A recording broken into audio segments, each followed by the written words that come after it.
Hi. Oh, what a Monday. Let's go Monday. How's everybody doing on this Monday?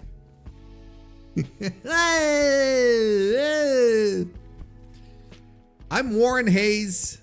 This is the Warren Hayes Show live stream for this Monday. It's the Monday stream. We stream 2 times a week, Mondays and Thursdays, unless I can't. And I hope you all had a lovely fucking weekend. I had a nice little weekend. Very enjoyable. Very enjoyable. Got, of course, to watch some pro wrestling. That's par for the course. Played a bit more of Mina, I always want to say the follower, and that's disrespectful to Mina the hollower. She is not a follower. She was a hero.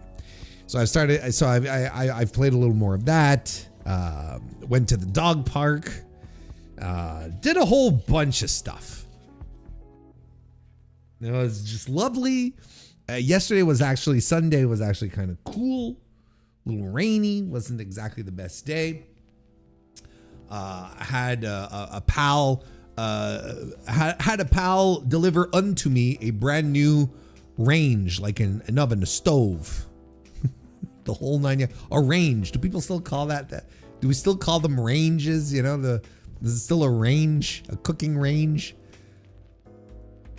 You know, I hear range and I think of, when I'd stay home from school for whatever reason and I watch The Price is Right with mom, it's like, 10 a.m. on a Tuesday. And then one of the prizes, this new range. Clap, clap, clap. This General Electric, whatever, right?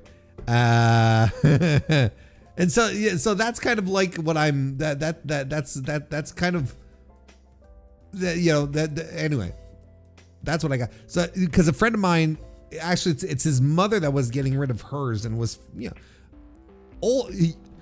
It's not a new range, but it's younger than the one I used to have, and so I got rid of it. But I gotta tell you, I got a bit into my feelings in regards to getting rid of my old range, which is as old as my oldest son, which is pushing 30 exactly. So and I sort of got into my feelings about it because I've cooked so many things and I know that stove, that range, that like the back of my hand. And how how the oven cooks and so on and so forth. It's just, there's a symbiosis there, and it felt kind of weird. It felt kind of weird because it was a very unceremonious departure. But it was showing some age. Some of the electrics weren't as what's the word I'm looking for? Reliable. Nothing hazardous though, I don't think. Anyway. But we got a new one, and it's a convection stove range that I have. First time I ever had that, so it's all new to me. So there you go. So that's been the excitement of the weekend. Oh, and a big news update for I know it's been a little while since I've spoken about it, but there wasn't really any big news to get back. But Mama Hayes is returning back to the homestead tomorrow. She is getting her release from the transition home that she had been in for a month and a half now. I was talking about it with my sister. She's been there since she's been in hospital in some form of care since April, since Easter, right? She fell on Easter Saturday, the day before Easter. That's when she took the tumble and broke her hip. And she's been out of it. Well, she's been out of the house since then. But tomorrow she's coming back. And I'm very excited. My sister and I got her place ready yesterday, and got everything all set up so that when she comes back, so that she'll feel comfortable. Washed her bed sheets, all this stuff. Washed the floors and got some new things set up because she's going to require, like, things aren't going to go as they used to. Let's put it that way. There are going to be some changes, but they're minimal. Like, they're not major. We had to change her mattress. She had a nice big thick mattress. We had to change the mattress and get a not one as thick because she can't climb up on it anymore. But the good news is regardless of all of that, I find that she's walking a lot better than before she fell. When she fell, sorry. What are we doing here? When she fell, she was very uneasy, unsure, before that, she didn't walk with confidence. Now I find that she's walking with a lot more confidence. Her endurance isn't great. Like they say, her distance endurance is about 20 meters, which is fine. Before she needs to sit down and rest, kind of thing, which is fine. Her house is she doesn't live in a fucking mansion, so she's fine, essentially. And I'm just going to continue doing what I usually do for her, continuing to take care and whatnot. And there we go. So I like that. So that's really good news. So tomorrow, Mama Hayes makes her big return, and she's looking forward to it. She's kind of fed up now of the other patients, because it's a long-term, it's a long-term rehab home for the elderly where she was. And she started to get she's starting to get annoyed with all the other patients around her, right? It's like okay, I laugh because I know how she is, where she's I can absolutely see how annoyed she is at all of this. It just makes me it makes me giggle a little bit, because I can see what kind of dirty look she's giving to the other patients now at this stage. So there you go. So that arc is coming to a close. Very happy about that. So let's talk some pro wrestling tonight. What are we doing? What are we doing here? Marcus Lawton, nice to see you. Welcome to the chat. Hope the dog went with you to the dog park. Otherwise, listen, you don't get to judge what I do with my Saturdays, bud. Of course, the dog came with me. But that is still funny, though. That is still funny to consider. Mike McCullough, nice to see you. Welcome to the chat. Also, member of the channel. Thank you, everyone, for your kind words to Mama Hayes as well. Sports and Things shows. How you doing, Carlos? Nice to see you. DJ Convoy is also here, and he is also a member of the Mr. Warren Hayes Show channel. Plus, he's a moderator, so no fucking around. Let's come up with some cringy shirts. Oh God, to get Warren canceled. Oh, brother. That was ill-advised, wasn't it? That was ill-advised. I look, it oh, brother, look, it's just bad. It's just bad. We're talking about the Fightful shirts, right, Convoy? That's what we're talking about, right? The Fightful and Dirty Francis. What's the other one? It's DF. Drop foursomes. I don't know. I forget what they're called. How you doing, Mr. Antox? Welcome to the chat. It's nice to see you. Nice to see you as well. Fuck your mama. Shout out to Mama Hayes, but fuck yo mama.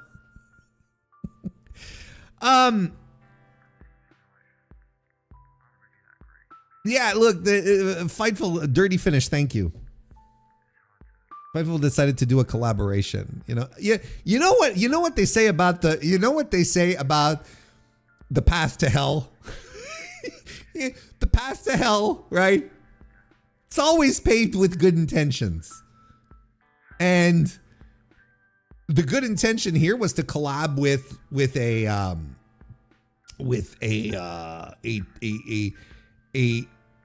pro wrestling merch shop, which I had never heard of.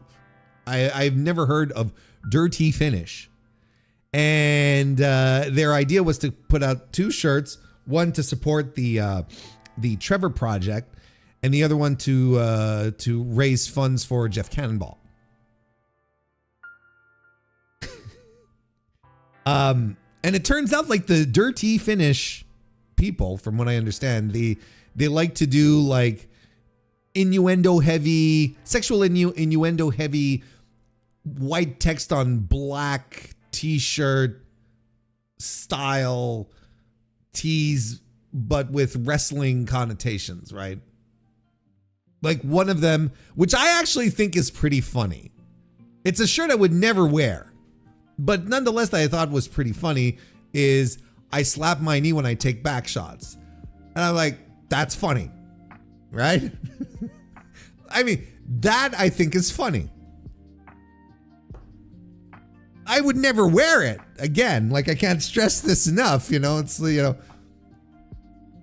wouldn't wear it to my mother returning from being hospitalized and being in away care for 2 months, wearing that, and then her asking, what's a back shot? And then me having to explain. You see what you're picking up what I'm laying down here. And so they decide to do this, and they release the shirts. And the first one is the first shirt for the Trevor Project, which is a tremendous charity, by the way, I right now in the year of our Lord 2026 is hopelessly underfunded for the work that they need to do right now. The shirt said something like, Fightful Select reports I'm gay, or something like that. Well, anyway, something where you're like, okay, this isn't funny. It's like, all right.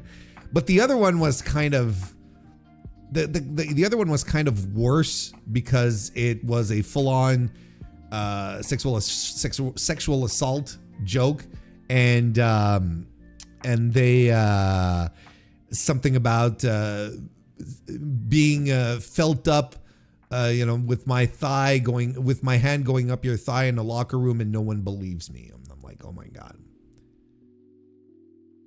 I don't care necessarily to pull it back, but it was something to that effect. It was, I'm paraphrasing, but that's what it was. And I was like, how did anyone think this was a good idea to put out there? How did anyone thought it was a good idea to put out there? And look, I know that I know a lot of people harbor some very, very strong feelings toward Fightful and Sean Ross Sapp. I worked for Sean. I like Sean. I've always gotten along with Sean. That's not necessarily not necessarily an issue, but regardless of everything, despite it all, I look at that and I'm like, man, this is a really poor decision. It's a very, very poor decision. Like, I don't know why anyone thought this was a good idea. And Sean was going on social media defending it and saying, oh, well, it's the joke. It's the joke at the hand up your thigh joke, right? It refers to that one time that someone was sexting while watching a pro wrestling show, and instead of texting, and they ended up texting, sending the sext out on Twitter and then deleting it almost immediately, but not before it got screenshotted forever. It's one of the legendary tweets of wrestling Twitter. So it's a reference to that joke. It's a reference to that joke. I didn't even understand the reference, and I was with Fightful at the time, if I'm not mistaken. And I don't even remember. No, I think I was done with Fightful. Anyway, it doesn't matter. Like I I'm like, it's, I'm like, I didn't even remember the joke. Like, oh, it's a little inside joke. It's for the ha-has. And I'm like, yeah, it's been, 9 years now? And this is when you address it? I don't know. It was all very strange, and it was in poor taste. And there's an indie ref who came out and said, look, and she was right. And this, and Sean credits her for changing gears on it, despite the fact that everyone everyone was saying, this is bad taste, pull it down. But this one ref got through to him saying something to the effect like, look, if I enter a locker room and there's a guy wearing that shirt, I feel immediately uncomfortable. Same thing if I go to a wrestling show and I see a guy wearing that, I feel extremely uncomfortable. And that's the only place that's the only place you could actually wear these shirts. You're not going to wear that, like I said, to the office, or to your mother's. You're not going to go visit your mother at the hospital with that. You know what I mean? It was such a poor idea. And then and when I say it's a bad idea across the board, the brainstorming on this was a bad idea. The direction in which to create the shirts was a bad idea. And the creative itself is bad. It was not even a good looking shirt. It is just bad. These, what are they called? Dirty finish. These dirty finish people just slap on wrestling stuff and the marks are going to gobble this shit up. So, the best intentions moving forward, but those were some bad fucking shirts. And ultimately, we don't talk about it all that much here on the stream, but it does pop up sometimes. I do mention this sometimes when things happen on Blue Sky and whatnot. I don't think we've learned anything from speaking out. I don't think we've learned a single fucking goddamn thing. I think, the worst perpetrators were shunned out of pro wrestling. But other than that, and some are still in the periphery, some are trying to make a comeback, some a little less obvious than others, but nonetheless, we haven't learned a thing. When's the last time you saw a code of conduct at a professional wrestling show that everyone was doing, at that moment in time?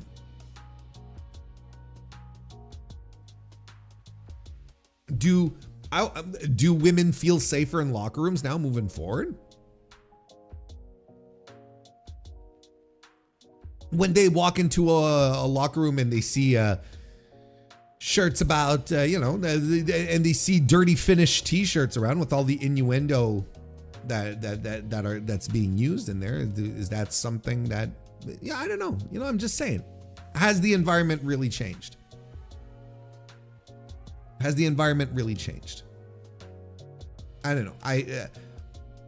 It really does come across as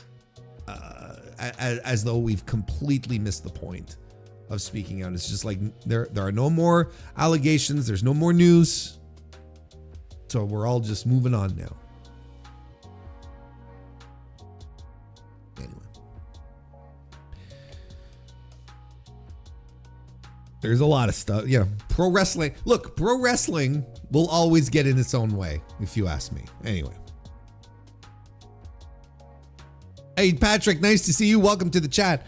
Member of the channel on top of that. I've never heard of this company before today. Just looked at their selection. It's all dog shit. It is not good. It is not good.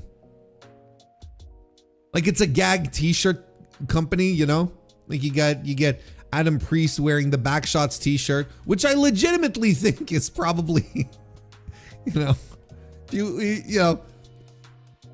it's probably it's the one that made me smile out of the entire bunch. But again, not one that I'd wear.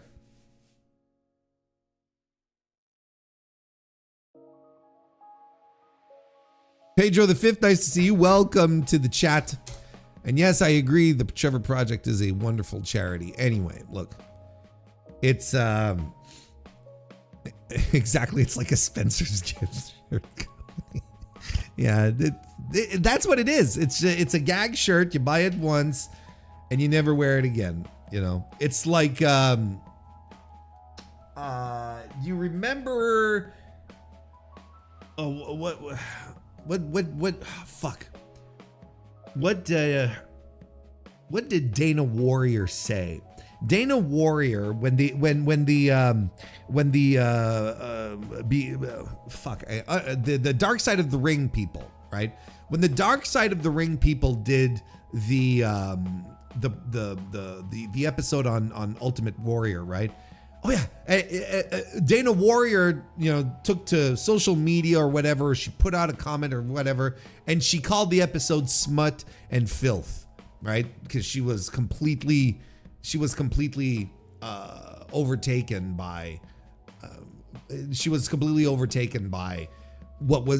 by how real everything was about her husband, that he is, that Jim Hellwig was indeed a piece of shit. And then the Dark Side of the Ring guys, through a collaboration with ProWrestlingTees.com, put out a t-shirt that read "Smut and Filth" on it in the font of the Dark Side of the Ring thing, to capitalize off of it. And they sold a bunch.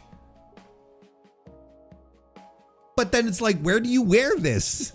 Like, you enjoy it. You think it's funny. It's a nice fuck you to Dana Warrior, who's always been delusional and fuck the memory of Ultimate Warrior and whatnot. It's like, you want to do a little, you want to show a little action, right? You want to support the cause of these guys, say, okay, you want to talk shit about us? We're going to capitalize on that. And you're like, yeah, fuck yeah, let's go. But then maybe you don't realize on the spot where you're like, wait a second, where am I going to wear this shirt?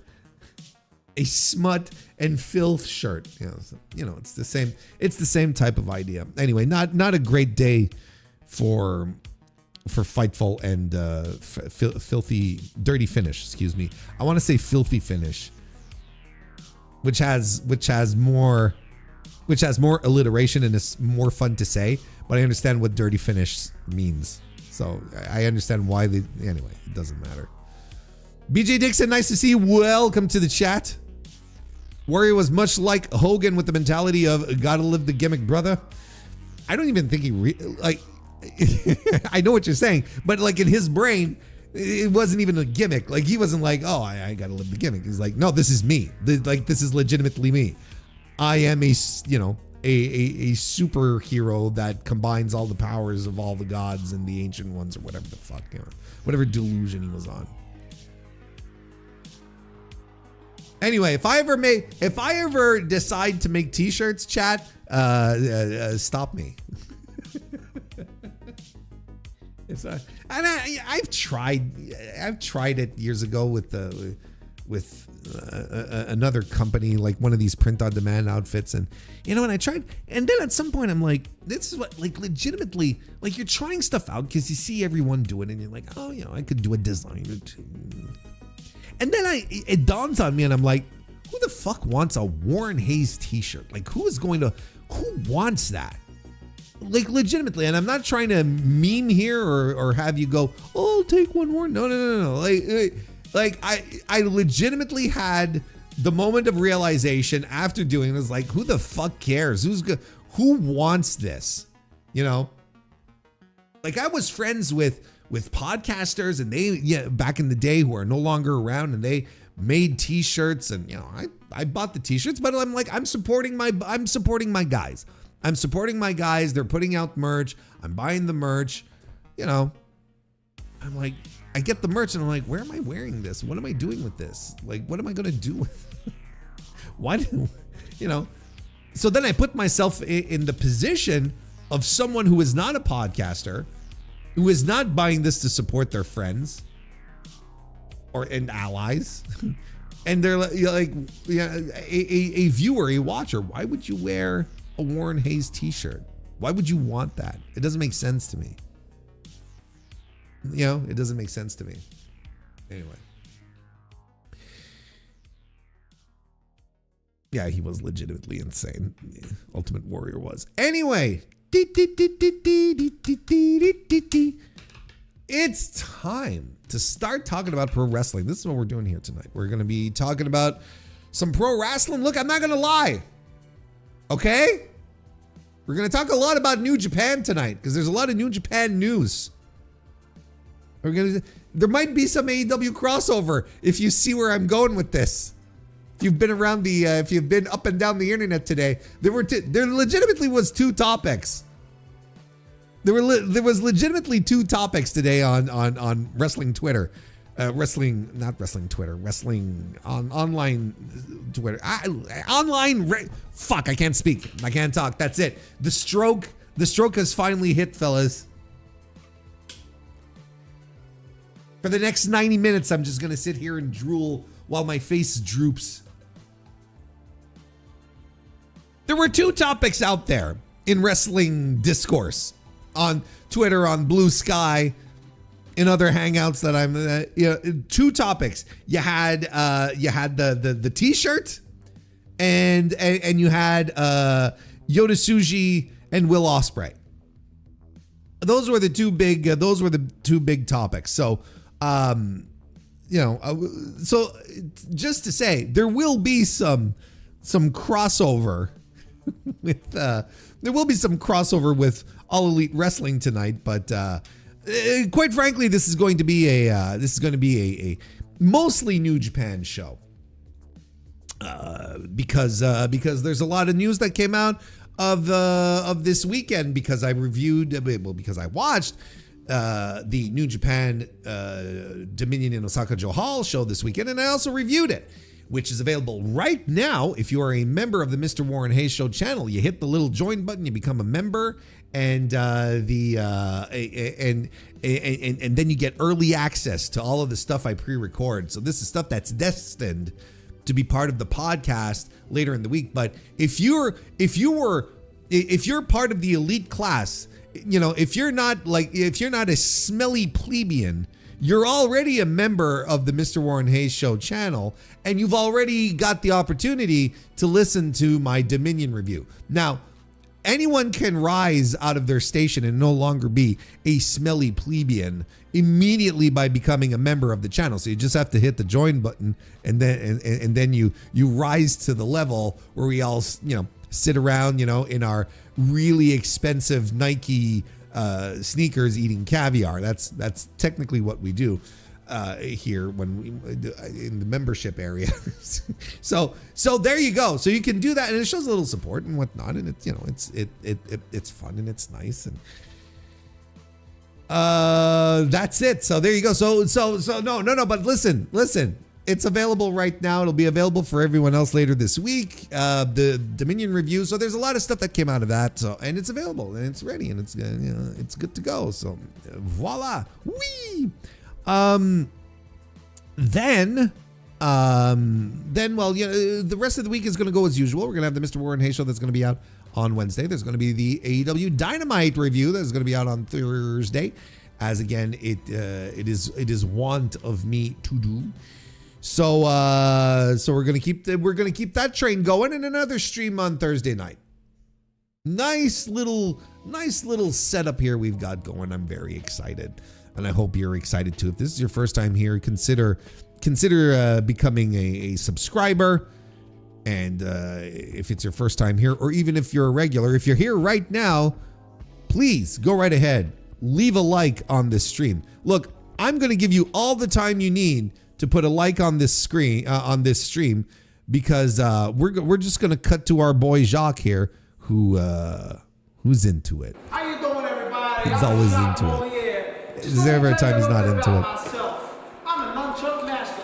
I represent it's at NWA, Mountain State Wrestling. Hoo-yah!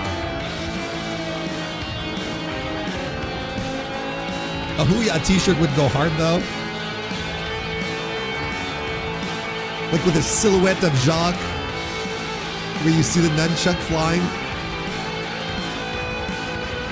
Those are good ideas.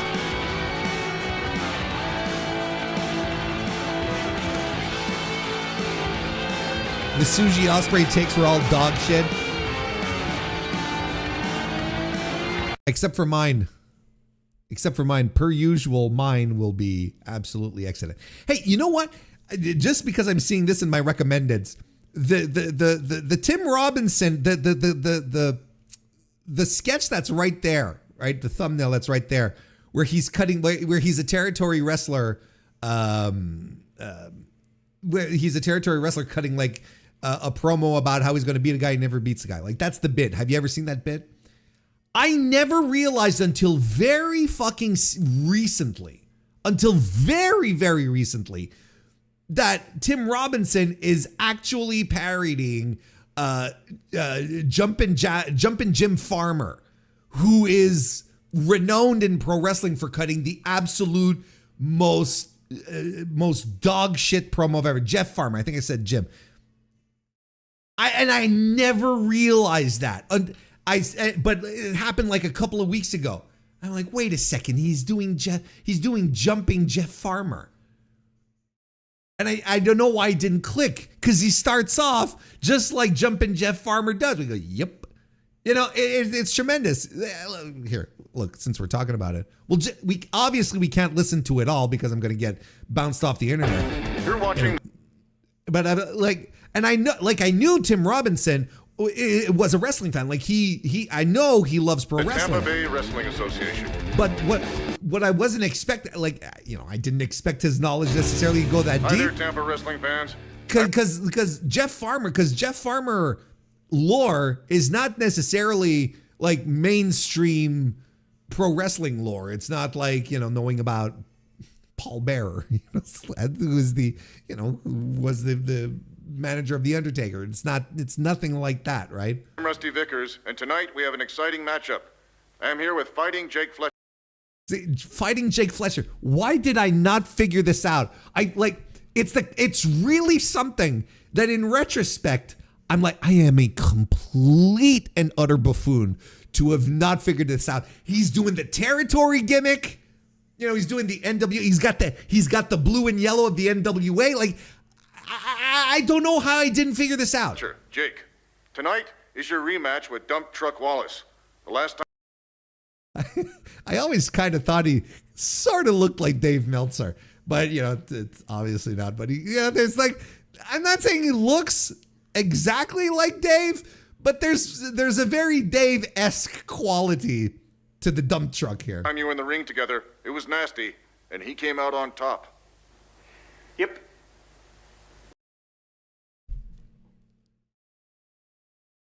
Guys, gals, non-binary pals, I can't. If you wanted to take away my wrestling fan card based off the fact that despite all of these signals, I did not see the Jeff Farmer promo here at all. Like it didn't. You can take you. I will gladly submit my card because I think I fucked up. Like there is something inexcusable. And I'm a huge fan of Tim Robinson. I love his shit. Like, I think he's legitimately funny.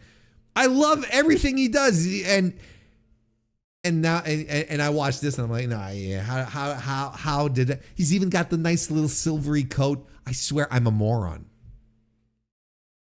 Complete moron. Anyway, we can't watch it because, like I said, Netflix is gonna bounce me off the face of the earth if I do that. Instead, let's show off our docket. Oh, lots of lion marks. for a very clear reason.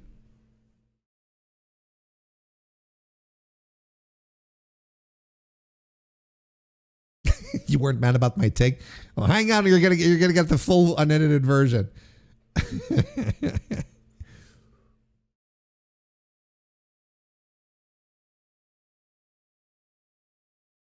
No, it's crazy. Yeah, Marcus, I appreciate you trying to soften the blow for me, saying, you know, it's cool. A lot of people didn't pick up on it on the first go around. No, like legitimately, like I appreciate you softening the blow, trying to not make me feel bad, but I feel I should do better. I should have known, and I should do better than this fucking shit that, you know, just going, oh my God. Anyway, and I think it's only because I recently rewatched the Jeff Farmer promo because I was showing my oldest. I talked to him about there's this kid and he just cuts the absolute dirt worst wrestling promo. My kid was not a wrestling fan, you know. I'm like, oh, don't worry, it's not. You'll see, it's super uncomfortable. And I'm looking at him like, wait a second, that's the Tim Robinson bit. Anyway, okay, enough talk about that. Thank you, Marcus. I appreciate it. Unknown brother of Kyle Fletcher. Yeah, so, some brothers got all the talent. It's Forbidden Door season, folks. Now, I have made a proclamation. I have submitted an edict. I sincerely believe that Forbidden Door season is the absolute dirt worst because the wrestling discourse cannot handle it. And this has been the case year after year after year after year, ever since the first one to where we are right now. Every year, there is just dog shit discourse in regards to Forbidden Door. Every single year. I thought this year was probably the worst, was probably the least bad entry in the overall online community discussion about Forbidden Door. Because look, every year since the start, it's been like, well, especially in the first few years, right? It's like nobody knows who these people are. Like at least the first year. Okay, I'm trying to say too many things at once. But the first year, there's a lot of things that you can expect, and you're like, oh, well, in retrospect, all these people were fucking idiots, right? Because they were saying, oh, this is never going to sell out. Nobody knows who these Japanese dorks are. These are all indie wrestlers, and so on and so forth. That was part of the discourse, but at the very least, you can go, you can poo-poo these morons and move on, right? But then also, the card was falling apart because everyone was getting injured in the lead up to the first Forbidden Door. I'm sure everyone remembers that as well. So, people said, oh, it's going to fail. It was just an absolute fucking mess. And it's every discourse surrounding Forbidden Door after that has always been a mess. It has either been, why aren't we getting better matches? Why is the IWGP title in the middle of the card? Although that's a very justified piece of discussion. Anyway, we'll get to that in a second. You'd have talk about, oh, there's not enough women. Where are the Stardom women? Where are the Stardom women? And especially when you were someone like me and you're like, I know why there's no Stardom women. I wish I could tell you. I wish I could tell you the reason why there was no Stardom crossovers on these shows. But then finally Bushiroad got rid of the reason why there was no Stardom crossover. So now everything's fine. But it's just dog shit discourse year after year. And I thought this year it wasn't so bad, right? The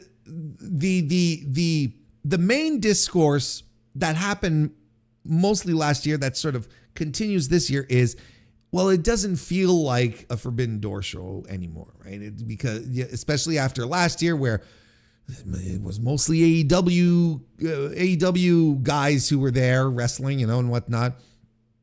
A lot of people a lot of people said, well, it doesn't feel like a Forbidden Door. Where's all the crossover? And people like me would try to explain, well, what is the crossover you want? Because there's no stars right now in New Japan. New Japan is not in a good spot. They all have a bunch of guys, that the company is not pushing. And there's just no stars. So, everyone's look, they shoehorned Hiroshi Tanahashi into the cage match last year because, they're like, well, this is the last time he's going to wrestle for us, and we got to make it special and whatnot. And, that was the whole crux of it, right? It's just, expectations not being met, disappointed and whatnot. I don't want to get too much into what's going on this year in regards to Forbidden Door because we will have a preview, and I want to save all my thoughts properly for when we get to the preview when we do have the full portrait, right? But then you get stuff like what happened today when you get Yoda Tsuji show up. He starts talking to Tokyo Sports, and old Yoda start sharing some thoughts here, right? Now, Tokyo Sports, in case you don't know, is, it is a sports it is a sports outfit. It covers it covers pro wrestling and whatnot, but it does stick to kayfabe. Like, think of it kind of like a Pro Wrestling Illustrated, where they're never going to completely blow the cover of kayfabe. Not completely. They might let some shoot stuff sneak in sometimes, especially when you're talking to Tetsuya Naito, or but a lot of the times they're going to keep the blanket of kayfabe because, as opposed to here in North America, kayfabe in Japan is, I wouldn't say alive and well, but is the facade is maintained a little more. They make an effort to make sure that the stories come first and that we don't cross over into reality all that much, right? I think that's something that happens quite a bit, which is why, a lot of the young guys, for instance, right? A lot of the young, handsome boys, men that are in New Japan Pro Wrestling, that are on the come up, if they are they are required to keep their private life off of social media. Don't take pictures with friends and family and girlfriends, because because and it's an old way of thinking, but I know it still exists today, that if a guy, if it's well known that a guy has a girlfriend or a wife, he will be less desirable by the female fans, so will sell less merch, they'll be less interested, so on and so forth. I mean, Stardom does the same, to be completely honest. There are exceptions, of course, but in general, that's it. Anyway, long-winded story to say, look, Tokyo Sports is also a kayfabe outfit, right? And they posted an article that they got from that came straight from the mouth of newly crowned two-time IWGP Heavyweight Champion Yota Tsuji, who won the title off of Callum Newman this weekend at Dominion. Now, there's been a lot of stuff that has been clipped and discussed about this article. Of course, it's in Japanese, so all we really have to go on is a machine translation of the thing, right? So you do this thing and you do translate to English type of thing, and then whoop, there you go, and then you have the whole thing there. Now, I don't know if you know this, but Japanese is a really complicated language and does not have at all the same type of grammatical structure that English has, and composition of words and whatnot.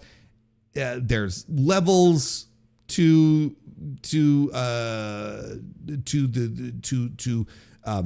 Japanese as well. When you want to be more formal, more casual, it can affect like how you write things, which is normal. I'm saying as if this is like some kind of particularity, but same thing in English, right? You can either write, if you write I am going to, or you write I'm gonna, it means the same thing, but in two different intentions, right? Two different tones, I should say. Got one which is a lot more casual and one that's a lot more formal. So the point though being is that there's a lot of stuff that can be lost in translation. And I read through it. I read through the machine translation about Yota Tsuji's comments, and I went a little deeper, and I got a pal to sort of look it over for me as well, and help me out. Maybe get a translation which is a little closer to what the actual intent in Japanese was. It's not all that far off from the machine translation, quite honestly, but there are nuances and words that are used that are significantly well, not significantly different, but that do change the intent of what's going on here. So what did Yota Tsuji talk about, right? What did he chat up with Tokyo Sports? Well, he basically said, you know, he says he as this headline here says, he demands reforms from New Japan and their new system or their new ownership, essentially, and also hints at boycotting the AEW joint event Forbidden Door, quoting, "I will protect the value of IWGP." Now, this got a lot of people up in arms, and I'll read the article. Not because I can speak Japanese. I'm not trying to show off. I cannot speak Japanese. I cannot read Japanese, but I will read the article nonetheless based off the enhanced translation that I got from PAL. At New Japan Pro Wrestling's June 14 Osaka-jo Hall event, challenger Yota Tsuji defeated Callum Newman to become the 89th IWGP Heavyweight Champion. Tsuji declared his renewed commitment to carrying the promotion on his shoulders and expressed strong enthusiasm for reform under the new organizational structure that will see New Japan become a consolidated subsidiary of TV Asahi as of June 30th. So you see, the machine translation here was talking about what it is, system, right? The reforms from the new system. When my pal looked over it and said, well, it's like, yeah, system, okay, but here we're talking about an organization, an organizational structure. From the ring, meaning from his post-match promo on Sunday, he pledged to restore the prestige of the top championship and signaled a reluctance to defend the title at the joint show with AEW Forbidden Door, June 28th, in San Jose, California. This was the rematch following the title loss at the Ryogoku event in April. Tsuji countered a champion fighting through a left shoulder injury who kept throwing Oz cutters, catching him with a Gene Blaster counter. He finished the match with his new move, the Fire Blaster. I didn't know he had given it the big move, but it's a spinning spear, essentially. Taking the 3 count, he then delivered his signature New Era declaration, one he's made countless times before, proclamating, quote, "You'd better believe I'm ready to carry the new era that New Japan Pro Wrestling is entering," unquote. The promotion has been in full transformation mode both inside and outside the ring. Hiroshi Tanahashi retired at the January 4th Tokyo Dome show, and in May, parent company Bushiroad announced the sale of all its shares to TV Asahi and Cyber Agent. On the organizational side, Tsuji was passionate about the need for internal reform. First and foremost, this is a quote here from him, "First and foremost, I think it's essential to stop the talent drain. Everyone loves New Japan, but if someone puts in front of you a deal to earn in 1 month what you'd make in a year here, as a professional, of course you're going to take it. I'm not saying match it dollar for dollar, but I'd like them to at least offer conditions good enough to keep people from leaving." I want to stop here before we continue, because we've been talking about how a lot of this, when we talk about when we're talking to Tokyo Sports, there's a level of kayfabe that's maintained and whatnot. But Yota Tsuji has been towing this line between the kayfabe and his own real feelings. He's been doing that for a while. He's been doing that ever since Kazuchika Okada announced that he was going to be leaving New Japan. That sort of upset him, and it's a grudge that he's carried, or at least maybe not a grudge, but it definitely put a chip on his shoulder, moving forward, and he still carries it to this day. So he has positioned himself as a locker room leader backstage. He takes his role as a guy in the company seriously, and he wants to make it very clear that, look, I love New Japan. There was another guy not that long ago whose whole thing was, hey, I love New Japan, right? But the difference here that Yota Tsuji is trying to come to get across is like, well, I'm not a foreigner. I'm a guy I'm Japanese. I'm one of you. I love New Japan. I'm going to stick around for as long as I can. Like, he's not giving any indication that he wants to leave, but he is saying, look, and it's something that we knew, that we've talked about multiple times here on the podcast. He says, he's realistic, is what I'm trying to say. He's being realistic, where he understands that if someone's going to offer you this insane amount of money, you're going to take it. No matter what your love for New Japan is, you're going to do the right thing for you as a professional. And that's, I think, a nuance that a lot of people never really quite got with Tsuji, but he's flat out says it in this article. He says, I don't blame anyone for leaving.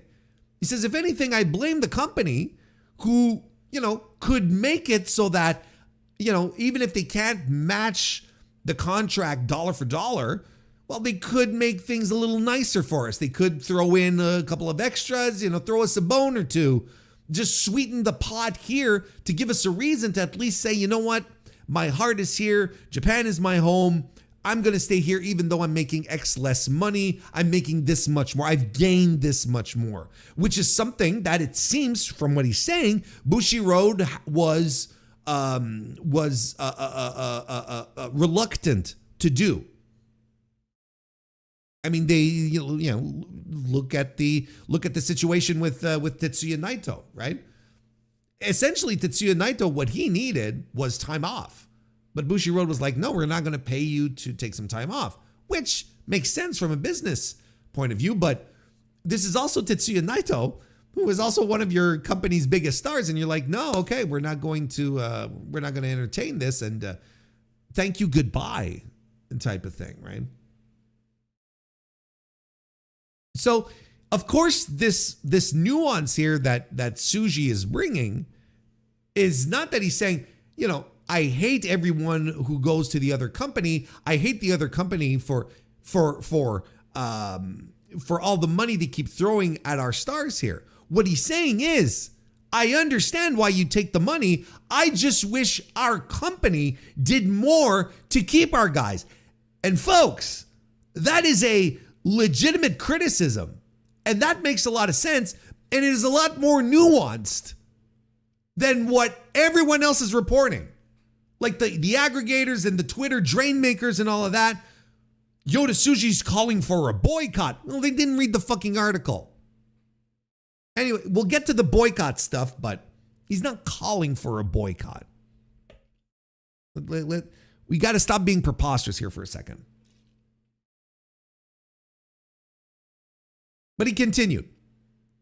If we're going to aim to be the number one promotion in the world, the staff deserve to be treated accordingly. I don't know all the specifics of the current employment situation, but drawing on my own experience as a salaryman before wrestling, I feel very strongly about getting rid of the blanket overtime system, which from what I understand is just like, everyone is required to do overtime in the companies, in the corporate structures that you work for. That's my understanding.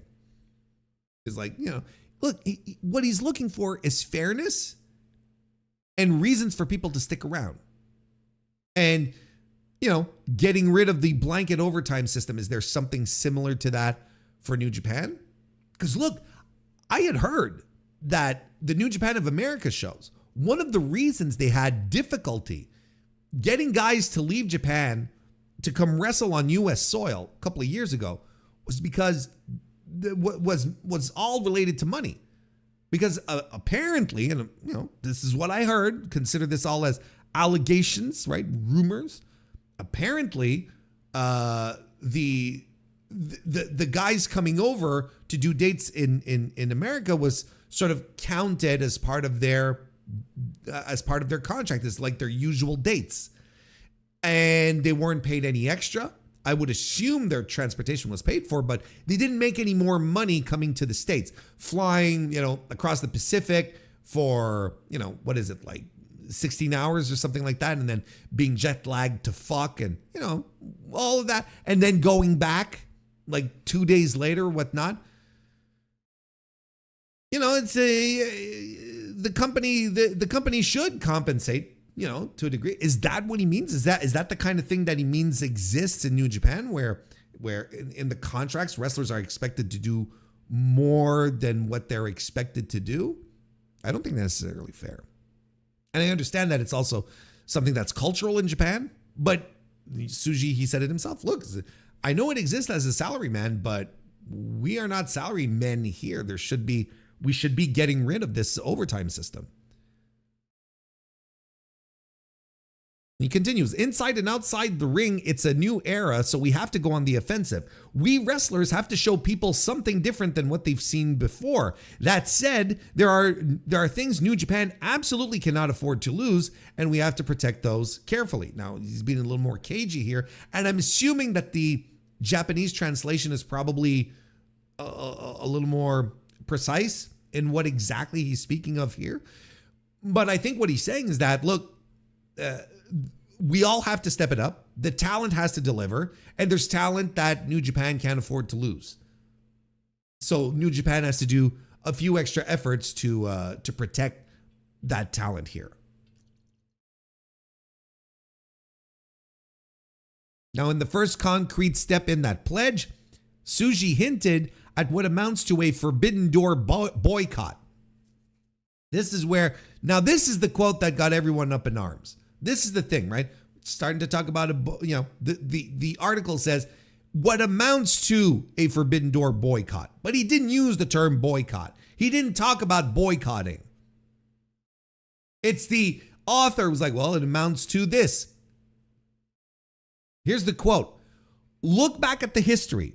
Fatal four-ways, open challenges, retired wrestlers getting title shots. Do you really think I'm going to put the IWGP up in a match that treats the title like that? I'm the man who brought the IWGP Heavyweight Championship back to life. I have a responsibility to protect its value, he says. If Tsuji follows through, it would mark the first time since the joint shows began in 2022 that an IWGP title match does not take place at Forbidden Door. So this is the one that got everyone up in arms. And the thing here, because this is what he's talking about. Look, there's been fatal four-ways and open challenges, right? And retired wrestlers getting title shots. He's talking about Nigel, right? The thing is, he's right. He's right about everything. He's right about every single thing here, where he says, look, they're doing just any kind. They're booking this title any old way. And I'm not going to stand for it. I'm the champion. You know, I believe in my company and I believe in this belt. I think I think you're going to give me your best guy or nothing. And how is that not fair? How is that not absolutely okay? And I don't know why anyone is upset about this. You know, how would you feel if the AEW world title was thrown around willy-nilly like that in Japan and, booked every half-ass way, and Yujiro Takahashi was getting shots at it? Well, Yujiro maybe is going a little far, but, Yoshihashi. I mean, Jack Perry got a title shot a couple of years ago, right?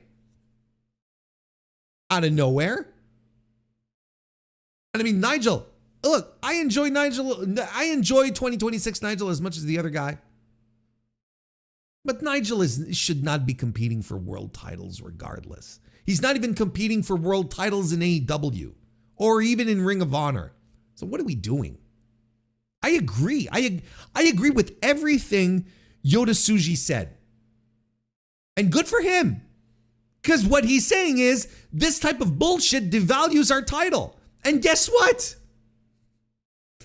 He's right. I have no counter argument. I have no way to counter this and say, no, you should be okay with your title being thrown around as a prop in a four-way match, fourth from the top. Absolutely not.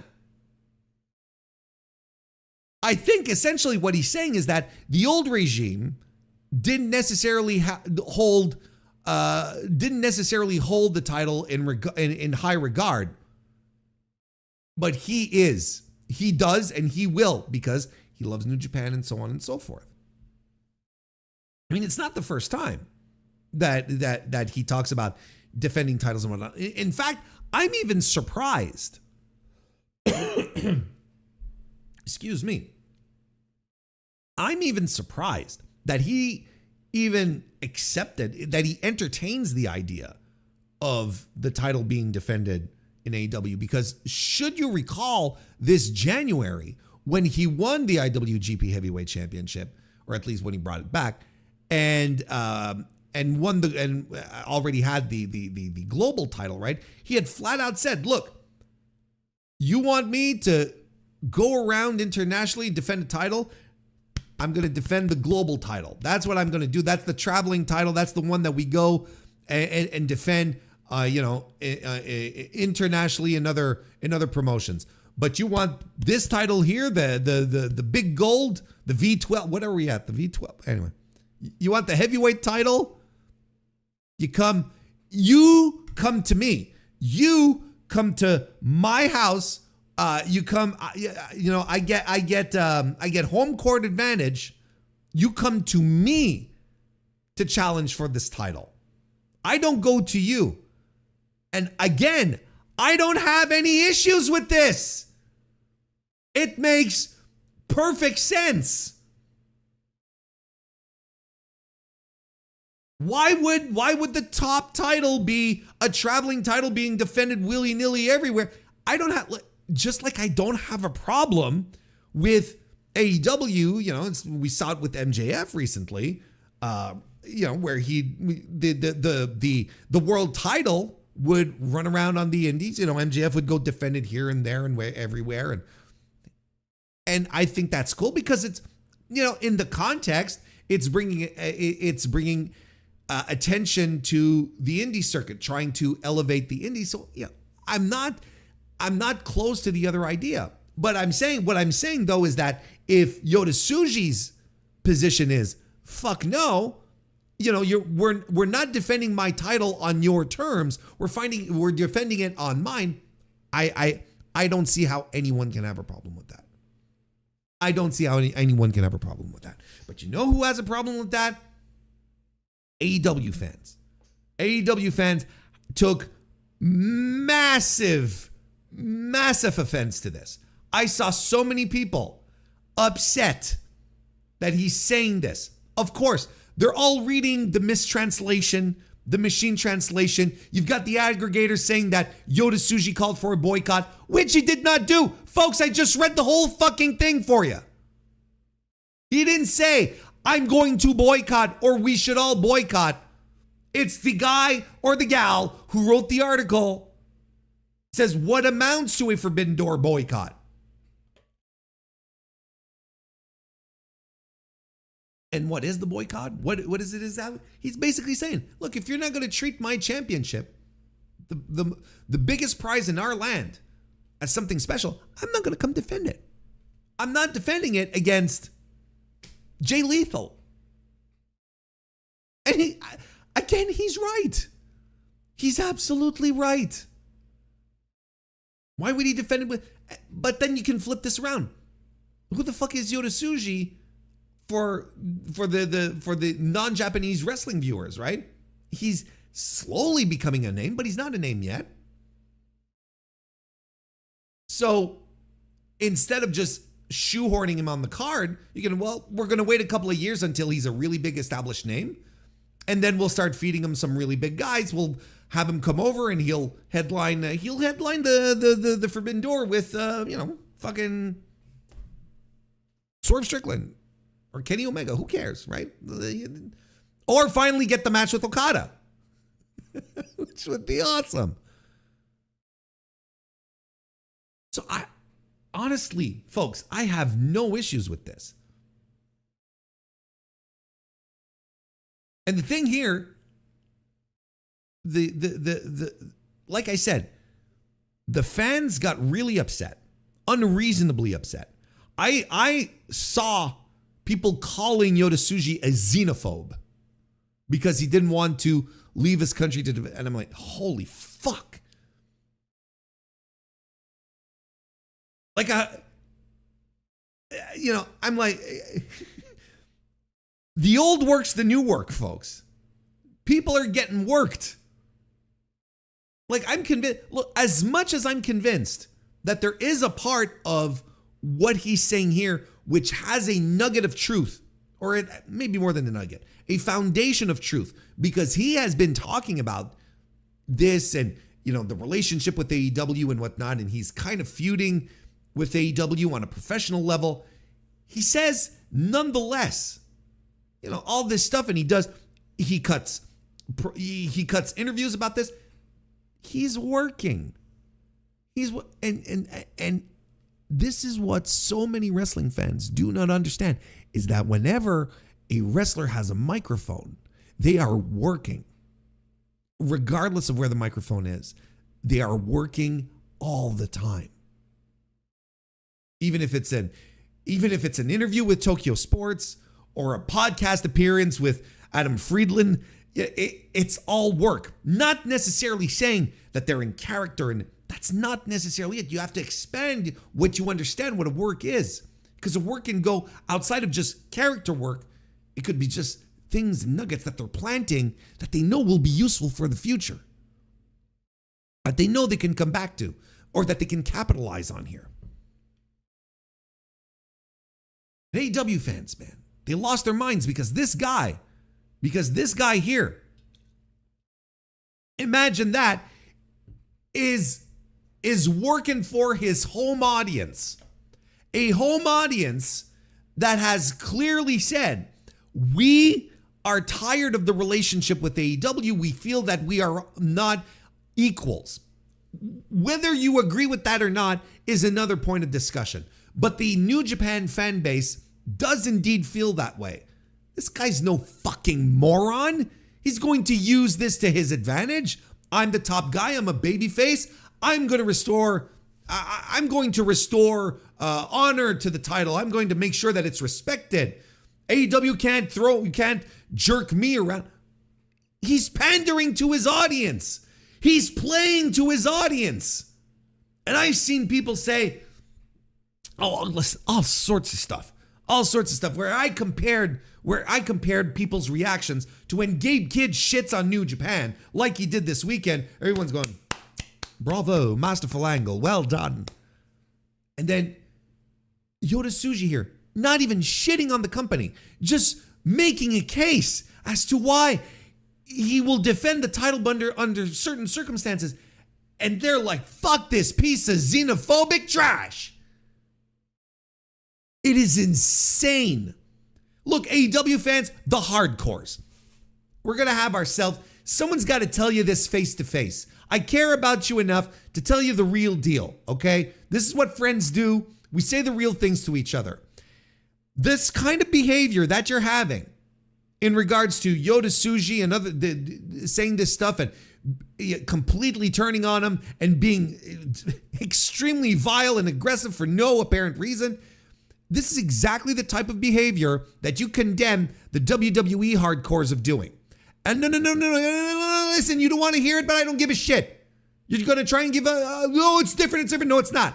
It's not fucking different. It's on the exact same level. It's the exact same thing that you guys are doing as the WWE fans do.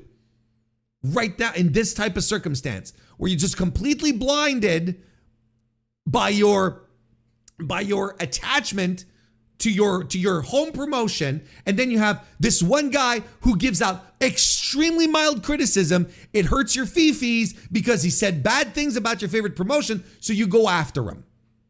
It's exactly the same playbook.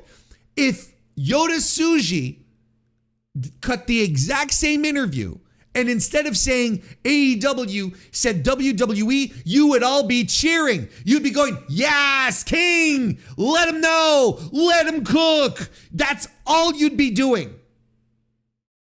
Just because he's doing it against your favorites, you're like, look, I don't mind if you're getting worked. And in fact, you shouldn't mind either. In fact, you should be happy that you're getting worked. You should be happy that in 2026, there are things that will still make you believe in pro wrestling. There are things that will come in and grab at you to the point where you're like, yeah, fuck this guy. That's good. If anything, Suji is listening to this podcast right now. What a huge Suge. He's listening to this podcast right now, and he's sitting back in his armchair, and he has a Sapporo. He cracks it open and he says, "Haha, my job here is done," and takes a sip. He's winning right now because of all of your dumbass reactions. Just appreciate the work. Don't get involved. Don't make your personality. I've said this so many times before, and not just in pro wrestling. In any type of media, you can enjoy media without being weird about it. You can enjoy media, any kind of sports team, anything, without being weird, without making it your personality. Because you know what happens then when you connect to something so profoundly that it becomes part of your personality. It's in your Twitter feed and your Blue Sky profile, and is that when bad things happen, when people do bad things to your promotion or to the thing that you like, then it's a reflection on your personality. Then you feel you have to stick up for the thing. But it's not a reflection on you. It's not a reflection on you. It should not be part of your personality. It should be something you enjoy and that you're able to like switch on, switch off. That's a normal way of consuming things. Not feeling like you're being assaulted by all sides, like the fucking, I don't know, like the Franks against the Visigoths. Was that even a thing? Anyway, I feel like it's something that's possible, that the Franks would be invaded by the barbaric hordes, right? The Visigoths and whatnot, right? Someone will check it out for me. But the reality is that the hardcore AEW fans, and I know they don't want to hear it, but sometimes you just got to hear the truth, the raw, unfiltered truth. You're acting like WWE hardcores. That's all there is to it. And if you can't detach yourself enough to realize that, hey, this guy here is probably working because it's fucking Forbidden Door season, and I don't know what to tell you. Log off and stop making a fool out of yourself and rage in your corner. I think anyone getting upset, like legitimately upset by this, going online, calling Yota Tsuji a xenophobe and whatnot, I think you need help. I think you need to log off. You need to have real conversations with real people. That's all the help you need. You need to go out. You need to have a nice meal at a restaurant.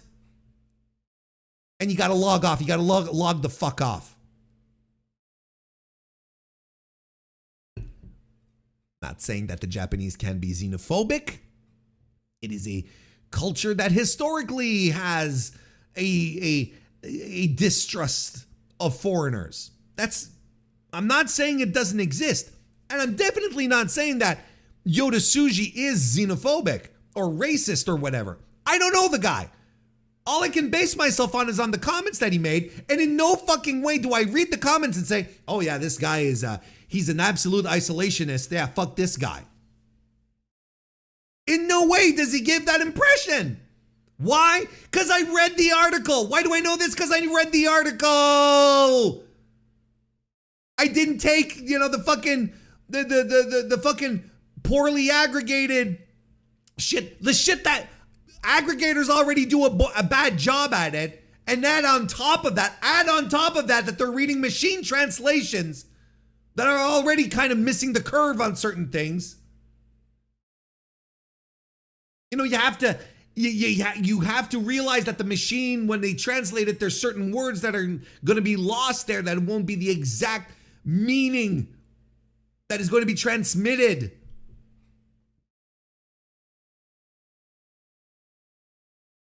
And you know why I know this is all also a work, that this is part of a bigger work, that maybe it does connect with Yota Tsuji's desire to return prestige to the title and make it feel like the most important title on earth again, the IWGP Heavyweight title. You know how I understand that he doesn't absolutely hate AEW? because I continued reading the fucking article. Listen to this. He's made no secret of his competitive feelings towards AEW over the years, but he's not writing off the relationship entirely. Here's a quote. I actually like Tony Khan. I appeared at Forbidden Door once, the 2024 show, and even though I was on 0 Hour, he came to find me personally and said, I'm a fan of yours. Thank you for being here. I think there are things we can learn from AEW under the new structure. It's about taking what works and leaving what doesn't.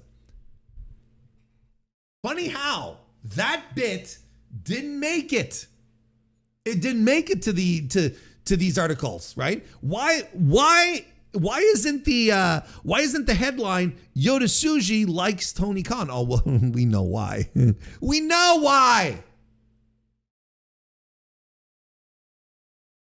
And you know why I think this is true?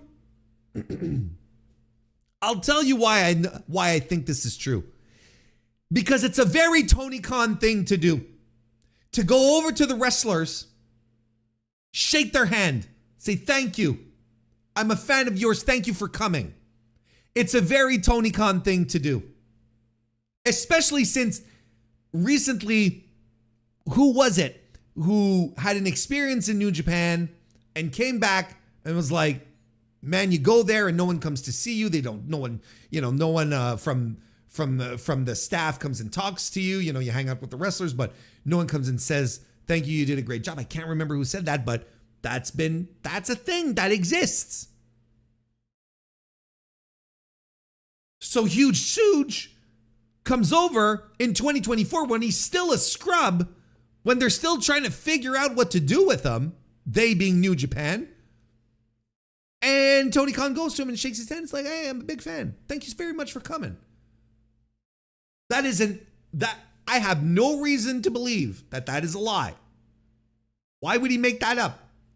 And besides, he's saying, I like Tony Khan, and there's a lot we can learn from AEW, despite the fact that I'm competitive against them. What a fucking nuanced take. And yet, what everyone is going to talk about is how he doesn't want to come defend because he wants to boycott Forbidden Door. Chat, I want you to be very, very fucking honest with me. Super honest. Is there, in what I read to you, is there anything that makes you feel, is there anything I read here that exhibits any kind of deep and profound hatred for All Elite Wrestling?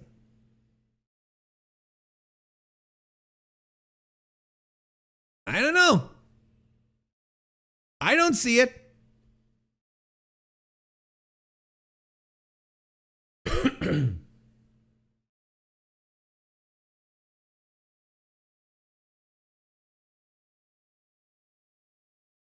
Hey, Kristen, how you doing? Welcome to the chat. We'll get to, and you're also a member of the MrWarrenHayes Show channel. This is nice to see you. We're going to get to the Will Ospreay response.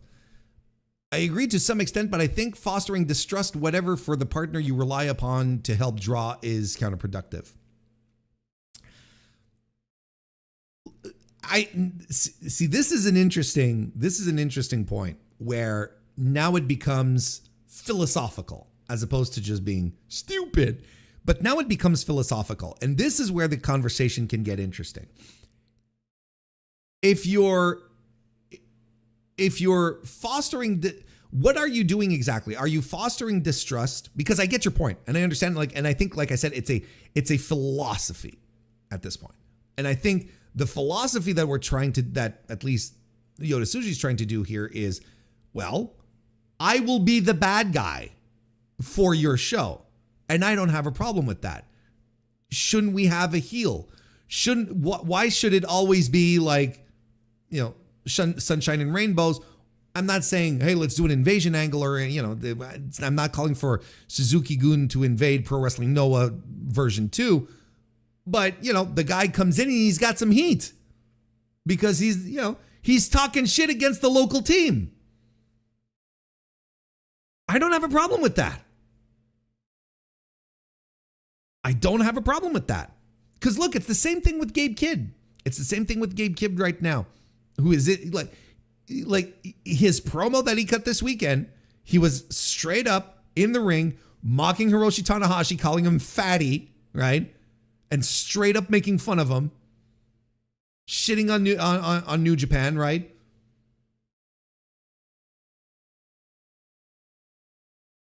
And he's going to be the bad guy. Yeah, he's the AEW guy, but he's not trying to get himself over. You know,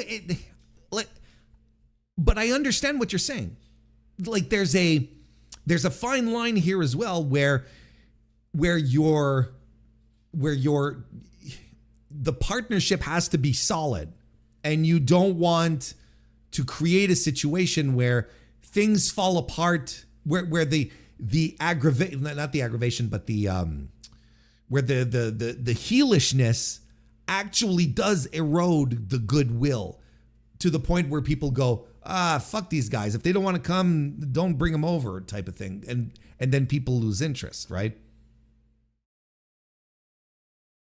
So I think I think there's that consideration, which is very, very important. Philosophically, I align myself more with, well, someone's got to be the bad guy. And, you know, calling out the local team it's good heat, baby. You know, it's like, it works on that level. Also, I know for a fact that they wanted stronger title defenses and stuff. It takes two to tango. I agree. Completely agree. I mean, look at, no disrespect, but when Jon Moxley was IWGP World Champion, they had him defend the title against Powerhouse Hobbs on a throwaway Dynamite. Like, I understand. I am in agreement with that. The problem with Forbidden Door aren't entirely on AEW. I see some physician heal thyself stuff in what he's saying. Yes, I agree. I agree. I think I have the feeling, Convoy, that we're on this we're on the same ride, except we're on the same merry-go-round. And you're saying and you're saying, oh, well, I prefer the horses because they go up and down, and I say no, I prefer to just, you know, sit back in the sleigh thing and just spin around in circles without anything else moving. That's a terrible analogy, but because it took too long to walk through. But nonetheless, I feel like we're very, very, we're in the same sphere, and I think that level of discussion is really interesting. The discussion that is not interesting, again, to moi, is Yota Tsuji can go fuck himself. That is counterproductive and not good. That's just me. Meanwhile, CMLL and Stardom just chilling in the corner. CMLL about to break their record for most sellouts in a year, right?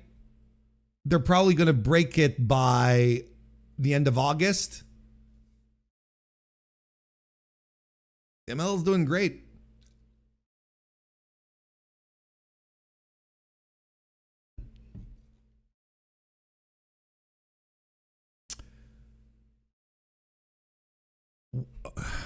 What's the Hiroki Goto replied? Pushed back on Tsuji, really? Should mention that Hiroki Goto pushed back against Tsuji's take on Twitter. I did not know that. That did not enter my purview. Let me see here. We'll do some live research.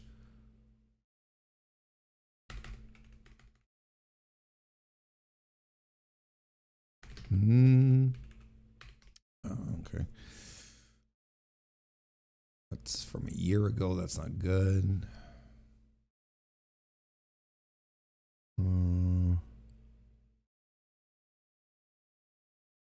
Okay, I think I have it here. Okay, here it is.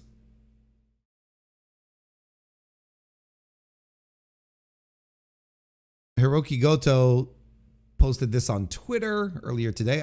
That completely fell. That was not part of. I did not see it. Apologize, but we got around to it. Shout out to DJ Convoy. Don't forget the spirit of accepting anyone's challenges at any time. Isn't it like admitting defeat before fighting? I think we should fight because he is the IWGP Heavyweight Champion. Okay, he pushed back, but then he's also like, hey, I think I should get a shot. You know, if anything, like, look, he's not wrong where he's like, you should accept everyone's challenge. And I don't think that's what Tsuji is arguing against. He's just saying, fight me on my terms, bitch. That's what he's saying, essentially, right? And yeah, so I agree with Goto on that front. He's absolutely right. But he's also working here too. He says, you know, it's like, I think we should fight because he is the IWGP Heavyweight Champion. So, you know, he's, you know, angling for a shot himself, which is fun. I don't have an issue with it. He should do that. He should be like, well, the champion said this, but, you know, I think I should deserve a shot. It's what a good worker should do. Now, if only we could end this story at this moment. If only we could all wrap it up here. But Will Ospreay, who just got fucking married, like he's probably, you know, on his honeymoon or whatever, you know, whatever kind of honeymoon you can have when you're pro wrestlers, right? He just fucking gets married and he's like, no, I got to pick a fight on Twitter. Will, if you're listening, put the phone down. Have yourself some fun with your new bride. And Alex, have yourself some fun with your new groom.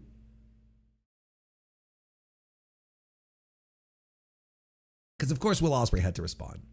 He had to respond.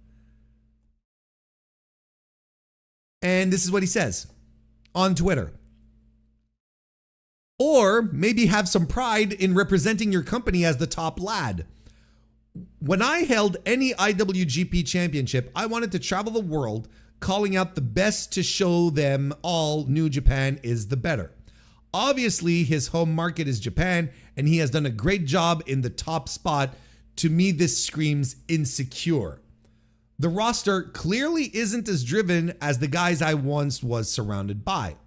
Just big belly boys wanting to keep playing free play. Grow a sack, fill it with some nuts, call out the best in the world, and show the world how good New Japan is. Just my thoughts. Completely unnecessary, but also he has given us the incredible line of big belly boys, which to me makes it all worth it. And I will forgive Will for getting involved in a situation that he really didn't have to get into. That really, really, really didn't involve himself. So essentially, if we're connecting with what Hiroki Goto said, right? I think we can connect with what Hiroki Goto said, where basically Will and Goto are telling him, listen, pal, be a fighting champion. That's essentially what it is, right? Again, I don't think that's not the read that I got from Tsuji's thing. Tsuji's statement all revolved around, I don't want people booking the IWGP championship willy-nilly. That's essentially what he was saying. Now, of course, this is all up to interpretation, like all great art is. and Will Ospreay took it this way. And again, Will here didn't have to get involved, but he did. And there's a couple of things that he said here that, just like Yota Tsuji, I can't disagree with. especially when he talks about the roster not being as driven as when Will was around and the guys he had surrounded with. Think about the period when Will Ospreay was coming up as a junior in New Japan. Just take a moment to think back at who was surrounding him at that time. Who were the guys? And you're like, fuck, yeah, you're absolutely right. This was a locker room that would watch everyone's matches, would watch the match before them so that they knew what to do to one up what those guys just did. That's how competitive and driven it was, and that's why people talk in reverence about the 2010s in New Japan. That's why they talk in reverence about it. And look, if you listen to anything I have to say about New Japan for the past 2 to 3 years, you will know that I default to Will's assertion here, where it's like, big Billy boys want to keep playing free play. Guys who aren't as driven. I agree. I 100% agree. So what he's saying to Tsuji here essentially is stop talking about it and do something about it, right? Like he says, grow a sack, fill it with nuts, and then come after the best in the world. I don't think it reeks of insecurity. I really don't feel like Yota Tsuji's statement is a statement that comes from a place of insecurity. I think au contraire, it comes from a place of love.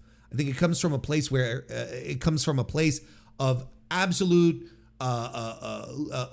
love and appreciation and loyalty for the company he works for what New Japan represents, for what the Lion Mark represents. He wants the title to be respected. He doesn't want it to be thrown around like a prop, like he feels it has been in the past Forbidden Doors. He specifically called out the previous situations in which he took offense to it. And that also takes balls. And like Will said, obviously his home market is Japan and he's done a great job at the top spot. But to me, this screams insecure. No, his market is indeed Japan.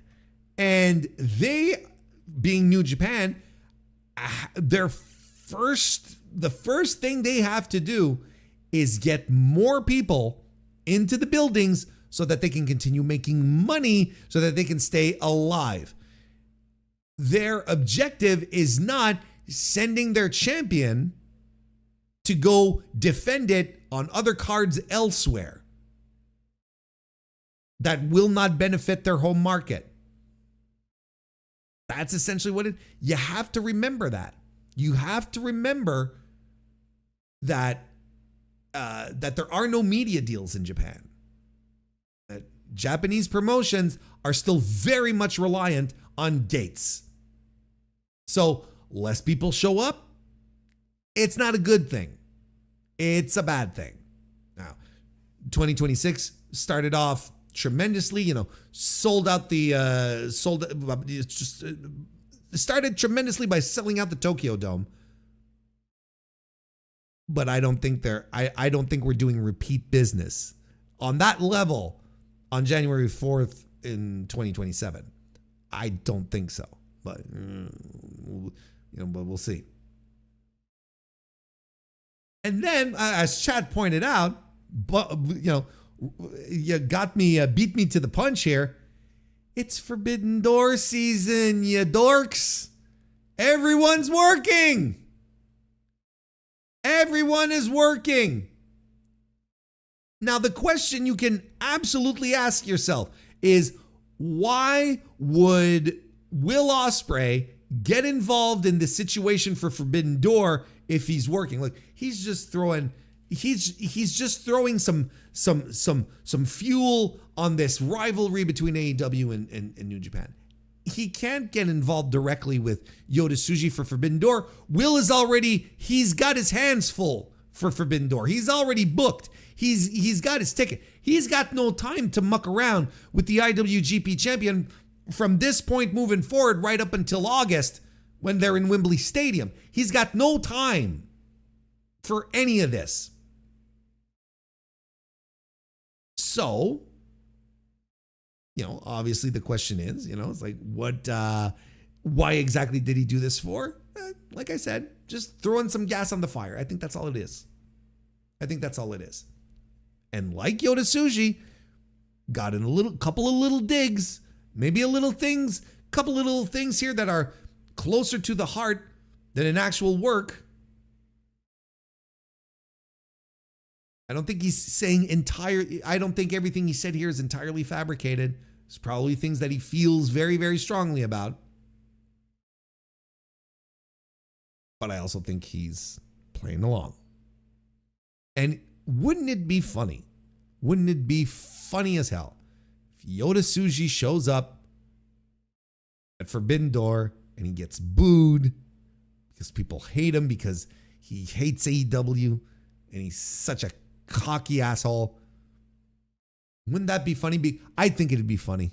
Then WarrenHayes will sit back in his armchair, grab a Sapporo, a Pepsi lime, a Pepsi Zero lime flavored. Take a big sip and my work here is done.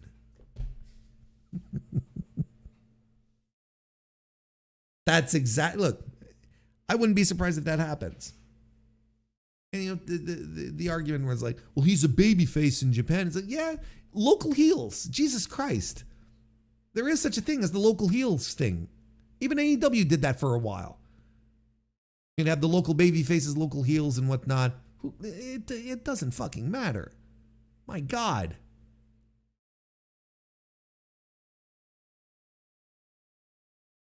There's a lot of fans. There's a lot of fans who have to lighten up. And they have to look inward and realize that what they're doing is exactly what they make fun of WWE fans for. And they're doing it. Anyway, look.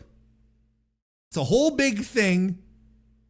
And my takeaways are all clear, I think. Now, I don't think Yota Tsuji is a xenophobe. And I don't think he profoundly hates AEW. I think he's using it, like he said, competitive. Yes, absolutely. Now, will it go too far? Time will tell. But as it stands, I think it's healthy. I think it's good. Wait, they put lime in Pepsi? Yeah. At least here. Here there's Pepsi Zero with a hint of lime. It's actually more than just a hint. It's actually really good. It's very, very, very good. Very refreshing. Cuts right through your thirst. Right through it. It's very good. Anyway, leave a like on the stream if you haven't already, folks. Thank you everyone for being here.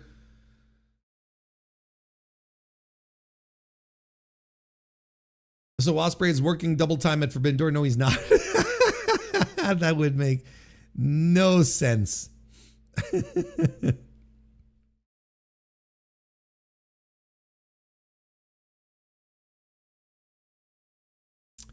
Let's talk about the G1 Climax 36. The full field was revealed this past weekend at Dominion, and we got it. And we're going to talk about it. We're going to talk about it right now, jerks.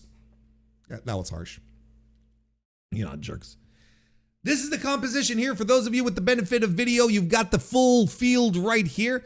For those of you who do not, I'm going to rattle them off The A block this year for the Climax 36 will be composed of Konosuke Takeshita, IWGP Heavyweight Champion Yota Tsuji, Sanada, Shingo Takagi, Jake Lee, Bolton Oleg, Great Okan, and Hiroki Goto. These are all the people who have been announced, because there are play-ins, buy-ins, qualifiers, whatever you want to call them. I like to call them play-ins because you get play-offs, but then you should have play-ins, right? So there's 2 spots open for play-ins. We'll get to those in a second. And confirmed for the B block is Callum Newman, Zack Sabre Jr., Shota Umino, the IWGP Global Heavyweight Champion, Yuya Uemura, Ren Narita, Drilla Maloney, Gabe Kidd, coming back from injury, and Henare. So all of these things are very cool. Those are the 2 compositions right now. And like I said, there's going to be some play-ins. There's going to be play-ins, qualifiers, and they were announced today. The 4 people, because there's 2 spots per block still open.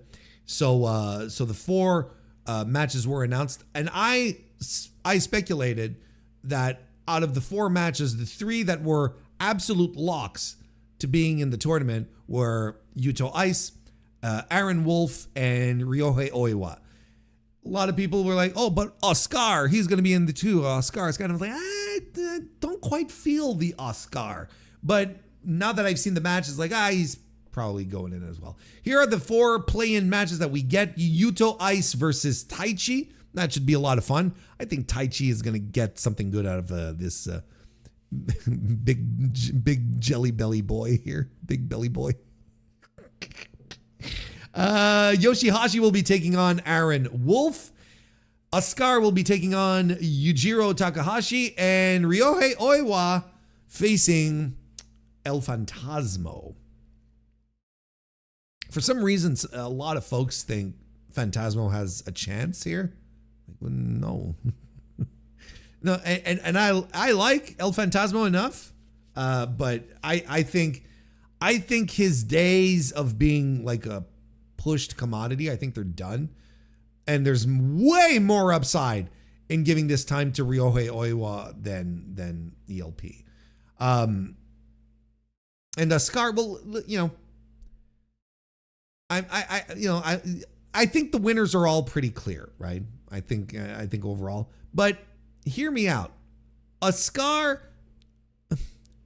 what if Gedo just decided, hey, you know what? We're gonna put Yujiro into this G1, and he's gonna be the night off for B block. Because right now it's pretty much Ren Narita. But what if it's like, no, Ren, we want you to work this year, and we're gonna put Yujiro in here, and that'll be the night off for every guy. I'm just saying. All I'm saying is, I wouldn't be surprised if that were the case. So the winner of Aaron Wolf versus Yoshihashi and the winner of Oscar versus Yujiro Takahashi will join the B block, while Yuto Ice or Taichi and Ryohei Oiwa and El Fantasmo will be joining the A block. So, look, I mean, this is as good a field as you could create with the elements that are at your disposal.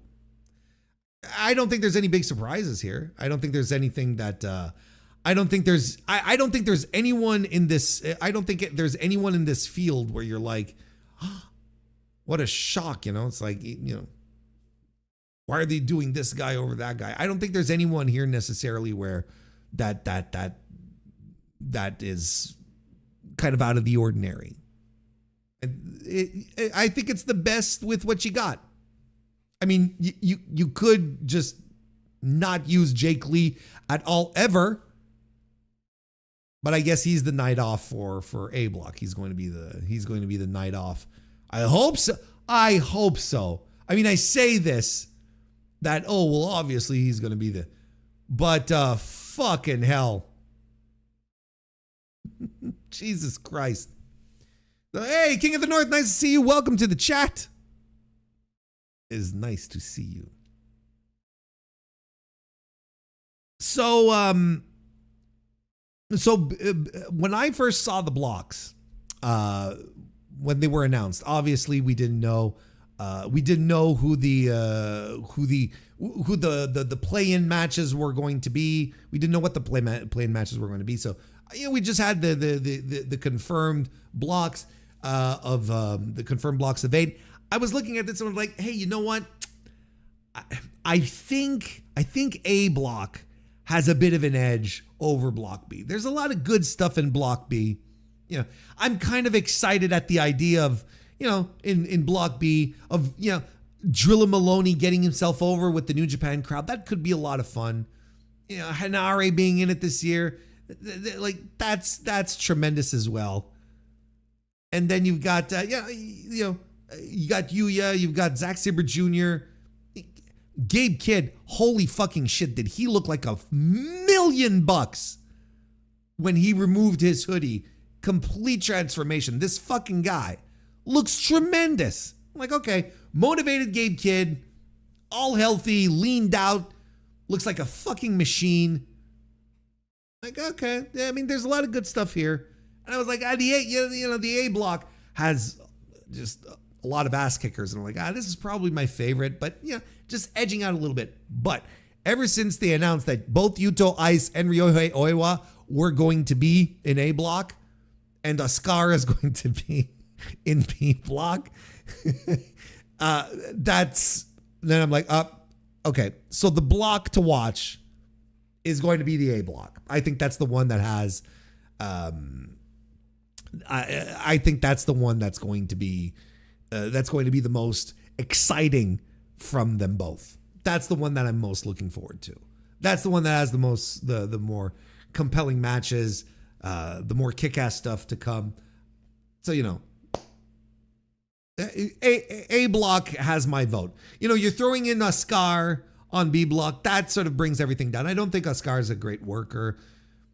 We've mostly only seen him in the tag team situation ever since he returned from excursion. So, I mean, I'm saying Oscar, but it could be Yujiro. And if it is Yujiro, well, that absolutely sinks B block, right? Then that absolutely just that's a little. And Aaron Wolf, who effectively is an unknown commodity at this point, right?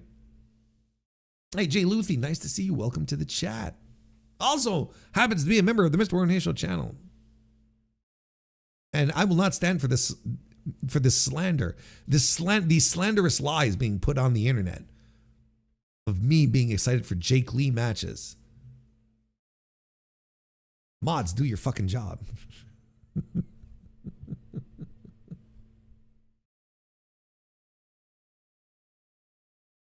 But back to Aaron Wolf. On the review, I was talking about how I don't buy into the theory that Aaron Wolf has been put into the House of Torture nonsense because the company is afraid of what he looks like. No, that was a joke. Don't delete Jay Luthi. That was a joke. Jay Luthi, come back. That was a joke. I know,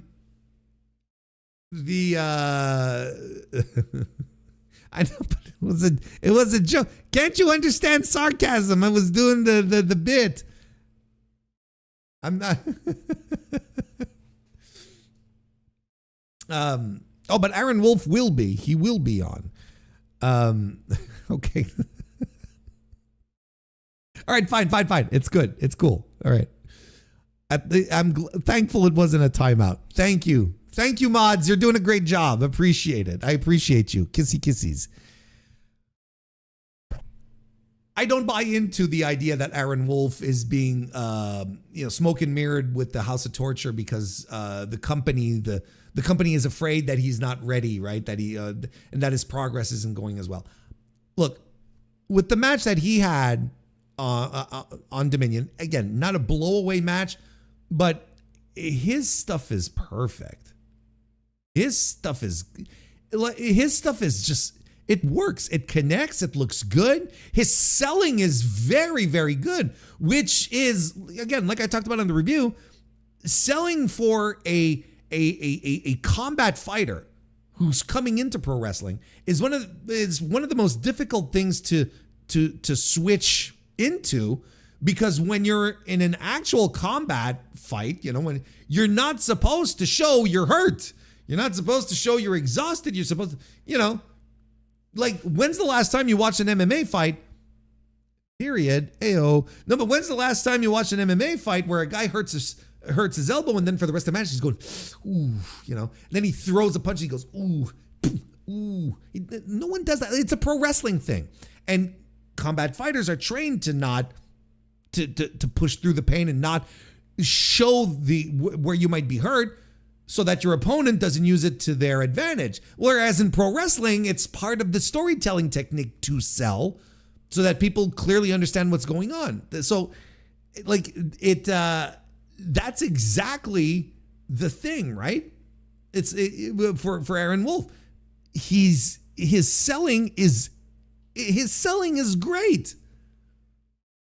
So the thing here ultimately is, can he keep it together for the entirety of a match? What will he do between big power moves, big spots? Will he be able to fill out the negative spaces with some fundamentals, with transition moves, and so on and so forth? Like, that's what I'm interested in seeing. But I don't think this guy is. I don't think Aaron Wolf in any way, shape, or form is a problematic commodity. I don't think he's in a situation right now, as far as his training goes, where it's like, ooh, we're embarrassed to put him into a singles match. I mean, we're going to see it in this tournament, because they won't be able to smoke and mirrors everything with House of Torture matches all the time. Like, he's actually going to have to wrestle an actual match with Zack Sabre Jr. Tell me that doesn't, like, get you excited, where you're like, fuck yeah, like, this, it's go time, motherfucker. You think Gabe Kidd's gonna go easy on him? You think Hanare's gonna go easy on him? See, this is exciting, because we're gonna have to see what this guy's up to.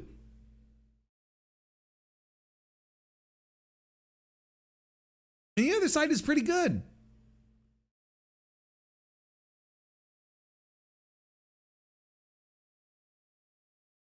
Oh God, arm bars everywhere. It's gonna rule. And Zach is a perfect opponent for him. That's the thing. I know you can't have him come in and wrestle out the gate Zack Sabre Jr., but it's gonna be so much fun. Like, it's gonna be an Aaron Wolf showcase. Now, of course, if he stinks, it's going to be the most tedious tournament ever, right? But we probably won't. Now, of course, question that we're all asking ourselves is Callum Newman going to make it? Because Callum Newman was injured during his title defense on Sunday at Dominion. Apparently his shoulder popped out, and he was having an MRI today. So we're going to see what happens moving forward. Hopefully it's nothing too serious. And that he can do the tournament, because otherwise we've got ourselves a free spot that just opened up. Yeah. Put in Bad Dude Tito.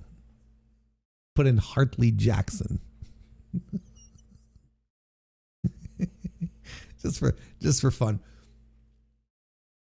If Tiger Mask was a heavyweight, I'd be like, hey, there's your retirement, brother. You're gonna work 10 nights nonstop.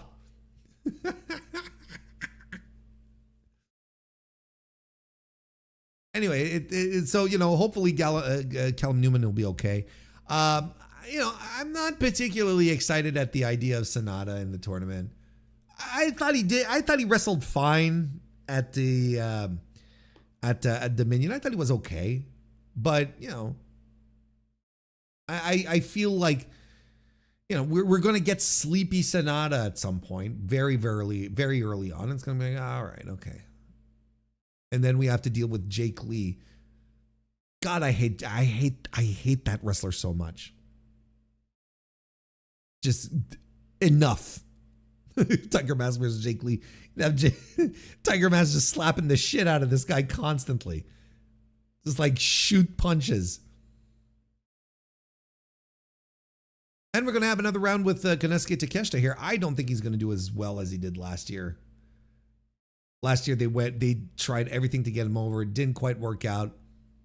I mean, look, you're better off having Konosuke Takeshita in the tournament because he's still one of the best professional wrestlers on earth. I'm very excited nonetheless to see him wrestle most of these guys. Most of these guys. Him and Ryohei Oiwa should be a fucking blast. And Oiwa, he is still my guy. And I know like a lot of people are starting to move away from him, but he is still my guy. He's still my baby boy. I'm still hanging on to him. I still think he's the future of this fucking company. Big barrel-chested kid. He's got the wavy hair. He's got the charisma. He's got the smile, the crowd connection. I will not forget. I will forget in what occasion. What occasion he finished. It was during the the New Japan Cup, right? He won his match in the main event, and then after that, he stepped out of the ring and started shaking hands and high-fiving and taking pictures with fans and whatnot. And I'm like, look at this guy, and he's got that smile on his face, which is just way too authentic. We're like, he is enjoying every second of this. He's enjoying being out there with the fans. This guy is such a fucking natural baby face. And yet we're going to insist on Shota Umino, who is improving. I think Shota's putting it together. This could be a big breakout G1 for our boy, the Roughneck. It could be. But Oiwa is such a shoo-in for me. I'm like, you know, this guy shows up in my promotion. I'm like, this is the guy. I'm building I am taking out a 401k off the back of this guy. This is my future right here.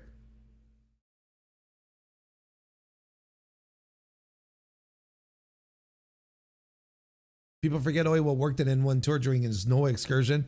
And he had one of the best fucking matches, which was the headlock match with Kaito Kiyomiya. The headlock match absolutely slapped. They went to time on that one, if I'm not mistaken. It made my top 10 that year, 2024, right? 2023, 2024. I fucking love the headlock match. And I'm glad that they never really got rid of the headlock gimmick for him.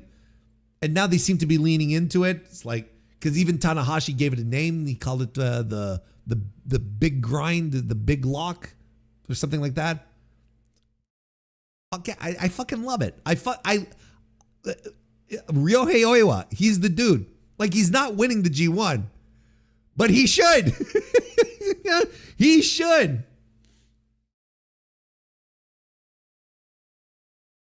And Great O'Khan is there too. And I mean, look, chat, I talked about it on the review. I don't know if you listened to it or not, but, you know, is it me, chat, or is Great O'Khan just like completely checked out? Is it me, or is this a guy who just doesn't seem to have a spark anymore? I'm not saying like he's bad and he's sloppy. I'm just saying that he doesn't have, there's no drive to what he does. Right? So I'm like, who cares that Great O'Khan is in this? It kind of makes you wonder if he still wants to be a pro wrestler sometimes. Like, come on, man. Like, come on. You're the fucking Great O'Khan. Yes, I do remember when we got to the Final Four in the G1. There were a lot of hopes that were riding. I don't know what happened. I have no idea what happened, but the career trajectory of the Great Okan is going to be something that people will have to talk about and try to understand. We need some backstage context to this because something has to have happened. Something has to have happened. I mean, this guy was going around posting pictures of himself with women of the night while he was in Las Vegas, right? Bull riding huge penises and, just having the time of his life, saving girls, at subway stations in Tokyo or whatever, and getting police commendations. And then all of a sudden, it's just like,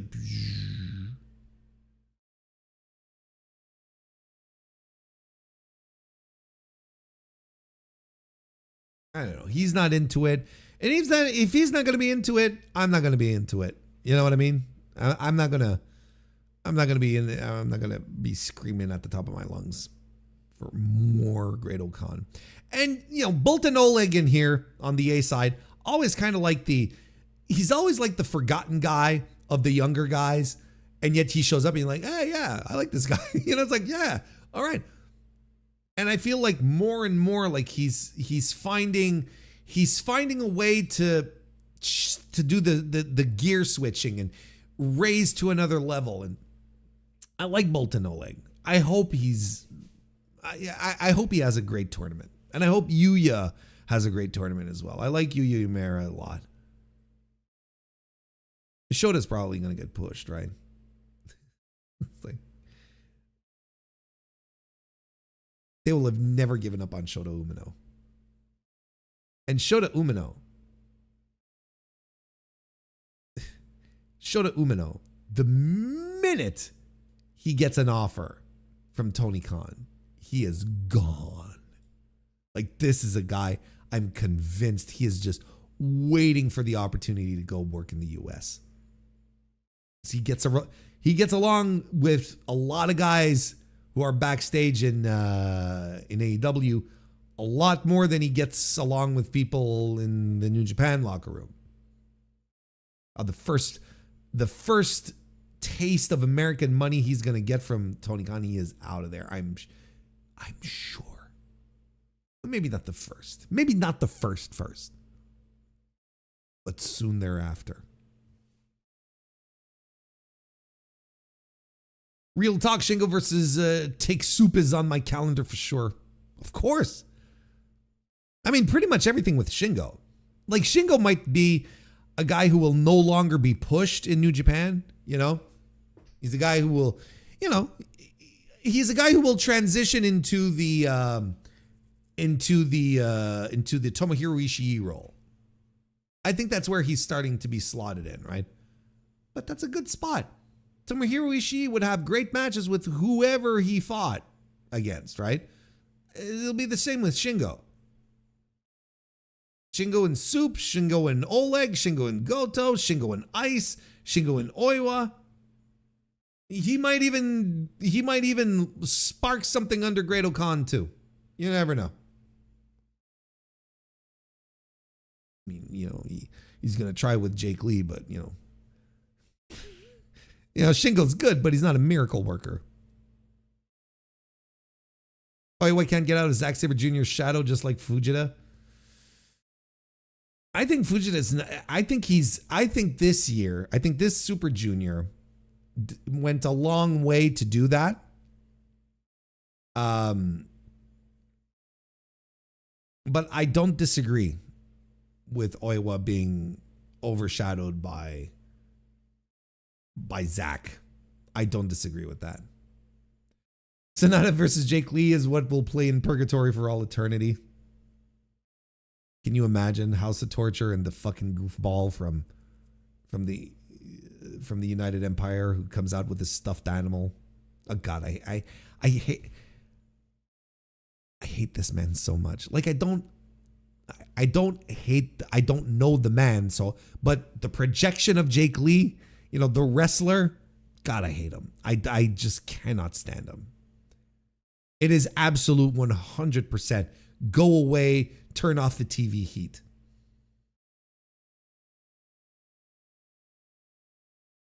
He goes like Ishiishi and goes, there's a conglomeration confirmed. My time is now. Boy will not break out of that shadow until he gets that singles win over Zach, which is inevitably going to happen. Hey, it might have. Look, I don't think we know what the playoff situation is for this, right? If we're just doing, are we doing? Wasn't it 3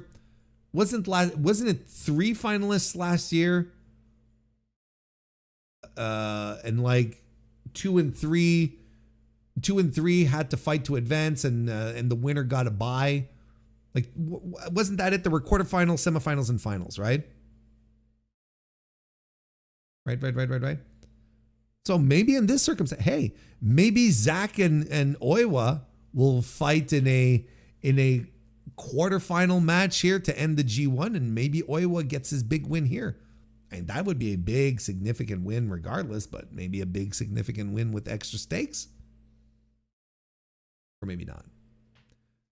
I mean, I'm still convinced that Oi was not being pushed, but you know.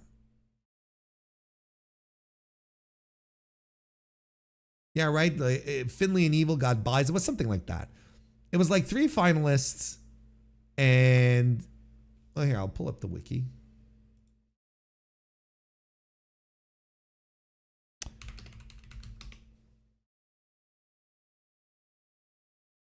There we go. And G1 Climax and 2025.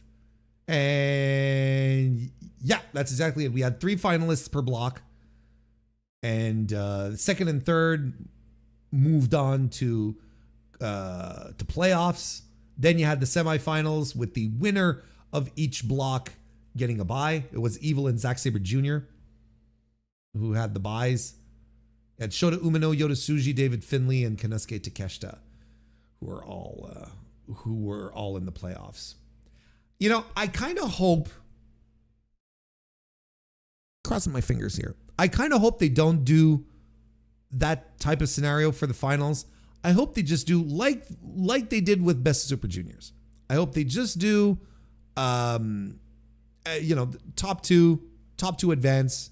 You have a little semifinal, and then you have the finals. That ideally you just have, the winner of both blocks just going straight to the finals. That to me is much more compelling, adds more interest, I find.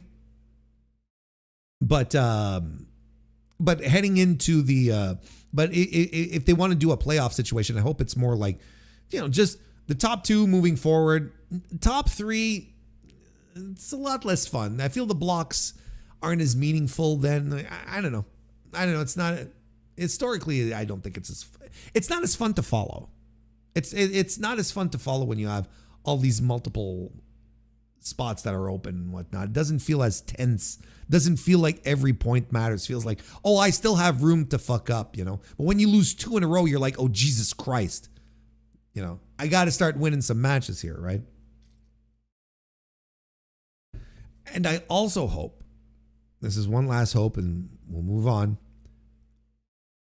I also hope that Gedo does not book one block, one of the 2 blocks, where everyone is like at an even keel of points the entirety of the tournament, just like he did with B block at the Best of Super Juniors. That sucks. It's not exciting. It's not fun. I find it's much more interesting when you have 1, maybe 2 guys who break apart from the rest of the pack early on, and then you see people trying to catch up. As opposed to, oh, everyone's going to be at 6 and 8, and then it's like, ugh. 6-way tiebreaker playoff, let's do it. Mods, handle this guy. It's a joke! Okay? I have to be clear about this now. I have decided, I am committed, I am going to do daily G1 coverage this year. Didn't do it last year. I've been doing it for the past couple of years. Didn't do it last year because I was traveling. But this year I will not. So I'm committed. I will be doing daily G1 coverage here on the channel, and I'm excited to do it. But I also want to point this out because I said it before. I said it last week in the Dominion preview, and this remains the same. This right here is going to be New Japan telling me, Warren, they'll be telling me either, Warren, we want you to keep watching us, or Warren, we don't want you to keep watching us. It's going to be entirely up to them.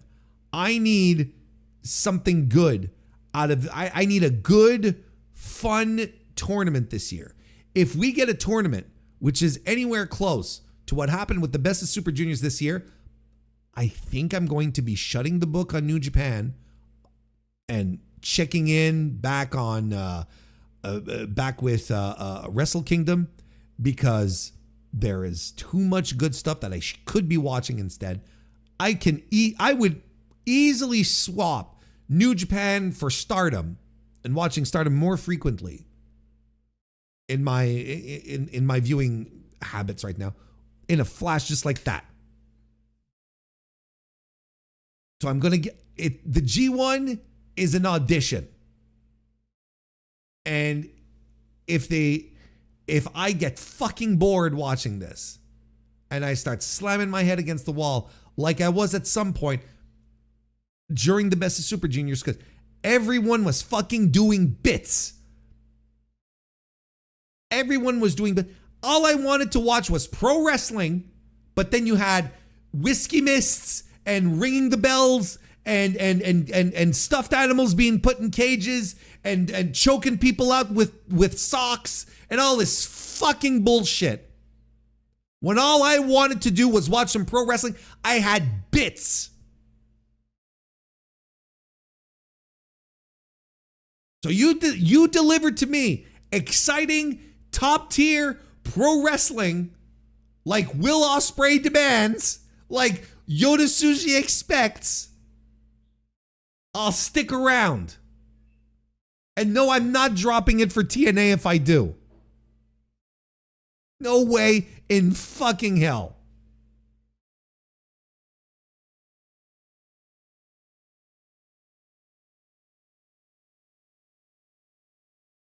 Couple of more things to go through. These are a little faster here. These little news items here are a little more quick hitters.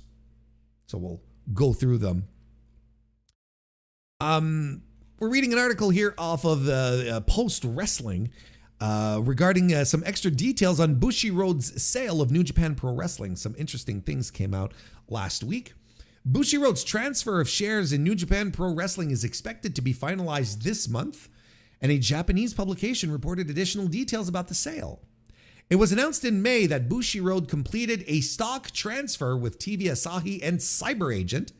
Bushiroad would transfer 10,500,400 shares, representing 70% of New Japan's shares, valuing that portion of the wrestling company at about $22.6 million US and implying a full company value of about $32 million. Bushiroad will transact 3.5 million shares to TV Asahi and 6.9 shares to Cyber Agent. TV Asahi gets transfers for 7.6 million and Cyber Agent for 14.9 million US dollars. Weekly Gendai, I'm assuming that's how you pronounce it, right? That should be it. Gendai. I don't think it's Gendai. It's probably Gendai, right? It's Gendai. Weekly Gendai reported that Bushiroad had considered selling New Japan since last year and approached TV Asahi about the idea in February. TV Asahi is a long-time broadcast partner of the promotion and already owned 22.7% of it. Quoted from the article, Bushiroad felt that New Japan had reached its limit of profitability, so Bushiroad had been considering the sale since last year, unquote. Weekly Gendai, citing a TV Asahi source, reported that the broadcaster felt limited in what they could do with New Japan Pro Wrestling on its own and brought Cyber Agent into the process. Cyber Agent owns the streaming platform Abema, which offers pro wrestling content, and the company owns Pro Wrestling Noah, DDD Pro, and Tokyo Joshi Pro through its subsidiary Cyber Fight. According to Weekly Gendai, Cyber Agent considers wrestling strong content and hopes to expand overseas. Weekly Gendai added that there could be a potential for interpromotional matches between New Japan and other Cyber Agent entities. Very interesting. So what have we learned here? Well, basically Bushiroad outright saying, we've reached the limit with what we can do here with what we're able to do, which is something that when you think about it, right? It makes sense that Bushiroad probably was done with New Japan because, look, we had talked about multiple times how money was tight, how wrestlers weren't necessarily getting raises. So, historically, wrestlers took pay cuts, but that's a thing that happens in Japan regardless. It's not on the same level as as what TKO does, not for the same reasons.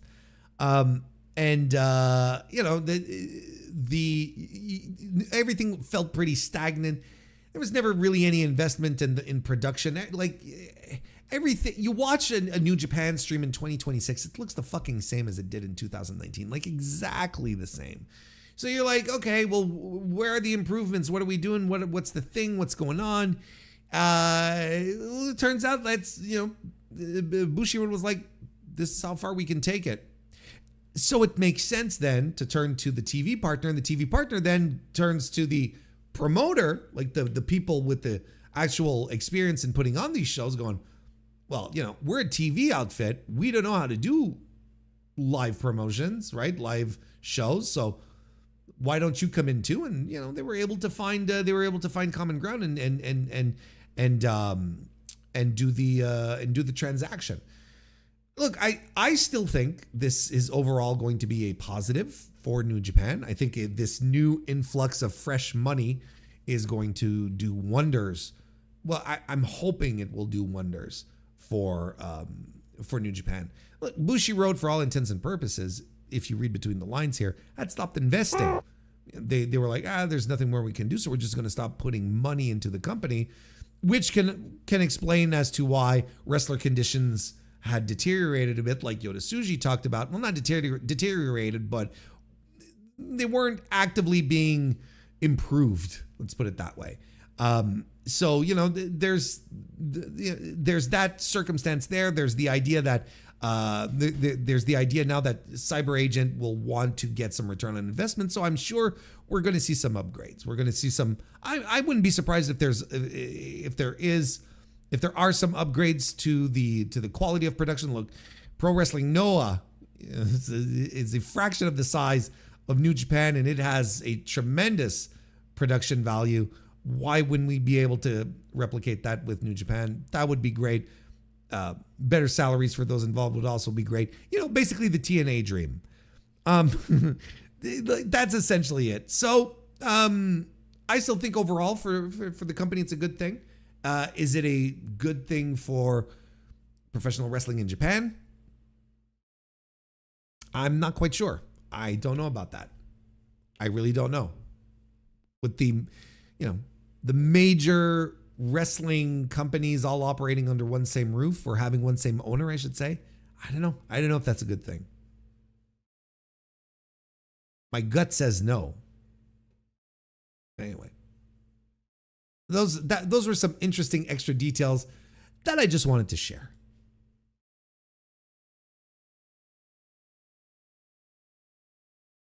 How about my AEW expanding, adding promotions to its roster? Holy smokes. We're going to read this article here from the latest edition here, again from Post Wrestling, where C4 Wrestling out of Ottawa in Canada is joining my AEW, putting some free matches there up on the platform. So let's read the article then. The group, being C4 Wrestling, announced the partnership on Sunday with additional details to come. For nearly 20 years, C4 Wrestling has delivered the most exciting brand of wrestling in Ottawa while building a reputation as one of Canada's top independent promotions. Now, even more fans around the world can see what we're all about. MyAEW has already uploaded a mixtape featuring the following matches from C4. Josh Alexander versus Junior Benito in January 2020. I was there for that match, if I'm not mistaken. I'm pretty sure I saw that match. Junior Benito was very good. I'm pretty sure January 2020 makes a lot of sense. It was just pre-pandemic. I haven't been to a C4 show in a while, so don't take my word for it. The Blade versus Alex Zane versus Blake Christian versus Kevin Blanchard from September 2019. Tony Deppen versus Danhausen, November 2019. Evil Uno and Stu Grayson versus Kevin Blackwood and Kevin Bennett in 2019 as well. And Speedball Mike Bailey versus Aiden Prince in January 2020. And the C4 matches are free to access on the streaming service. The C4 wrestling promotion also joins Orange Crush's Produce and Limitless Wrestling independent groups on MyAEW. So the thing that a lot of people were wondering, well, is Tony Khan going to do this? He's actually doing it. He's actually expanding the reach of MyAEW to not just include AEW content, but also promotions, but also independent promotions as well.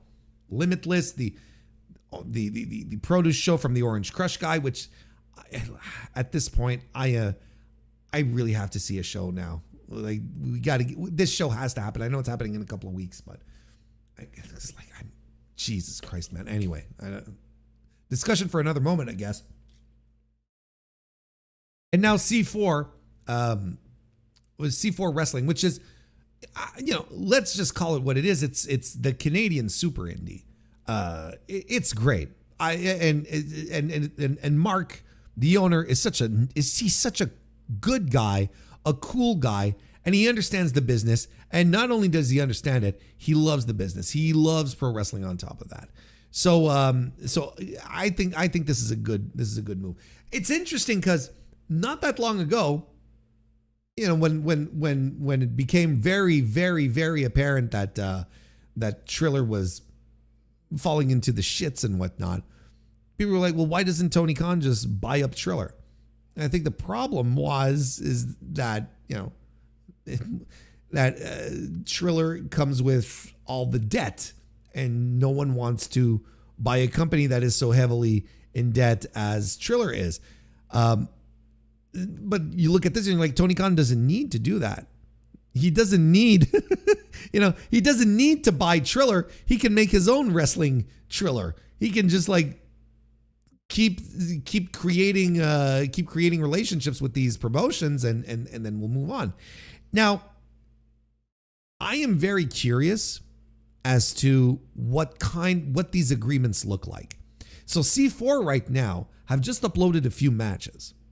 Now, is this going to be an archive of matches, or is C4 going to actually put first run content? Are they going to be able to stream live like they do on IWTV? Can they even do that considering their IWTV agreement? Is Limitless still on IWTV too? I don't know. But the same applies there. Will these promotions be able to live stream their events as well? Or will it all be pre-recorded stuff? Would it just be archival elements as well? Like it's all in its infancy right now. I'm assuming that the produce shows will stream, but I'm assuming.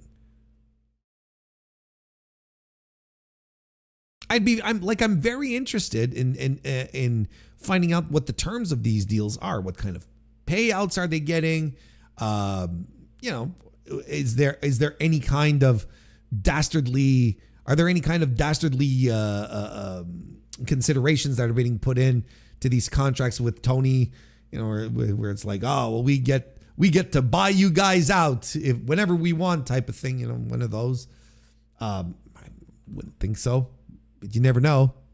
So the offer of MyAEW is getting more interesting. I think this is, adding C4 is tremendous. It's just like, okay, let's see who else joins in.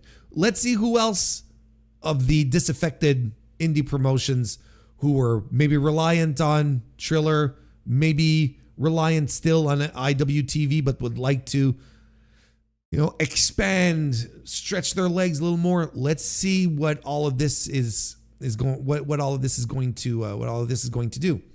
And I find it interesting. And look, this is just speculating, of course, right? But I find it interesting that that AEW is surrounding themselves with a core of independent promotions like this, who just might be able to run a WrestleMania week style show on the week of WrestleMania while it's in Saudi Arabia, while Tony Khan runs a big all-in show or a big stadium show or whatever in New Orleans, and then brings along all of these promotions that are affiliated with AEW.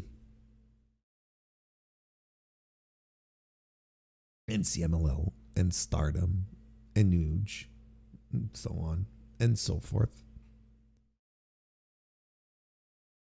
It is still my hope and dream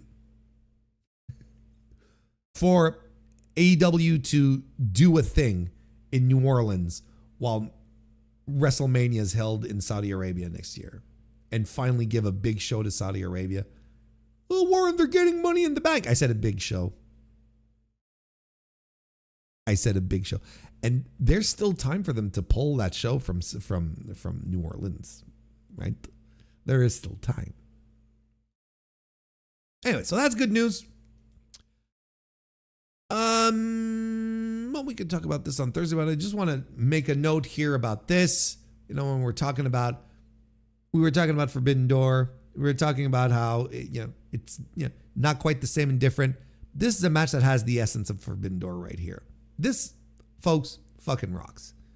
You got Tekla versus Starlight Kid. That was announced this weekend on Collision, that Starlight Kid is going to step up and to defend the honor of Stardom against Tekla, who is wishing death upon the promotion. Okay, sure, Tekla is a former Stardom girl. It's not that big of a stretch. We've seen this match before as well, but not on this level.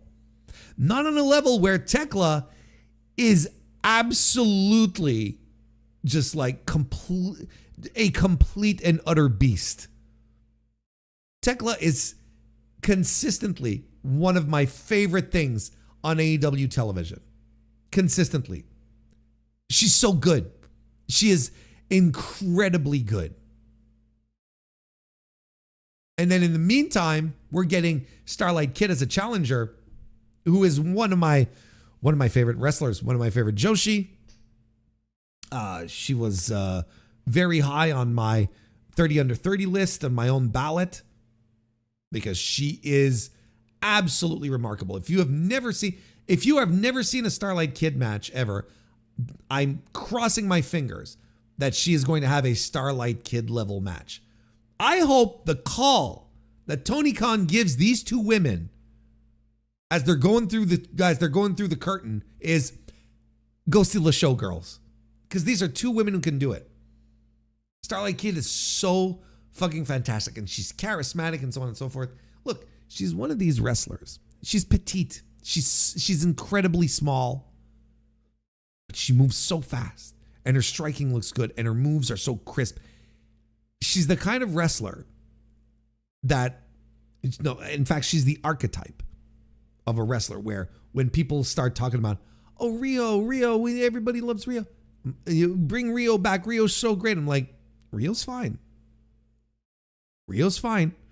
But pound for pound, if I had the choice between Rio and Starlight Kid, there's no question for me that Starlight Kid is the woman. Just a tremendous athlete, charismatic. She has so much charisma despite wearing the mask. Like, she's just a tremendous presence. Like, this is a big time Forbidden Door match that I'm really excited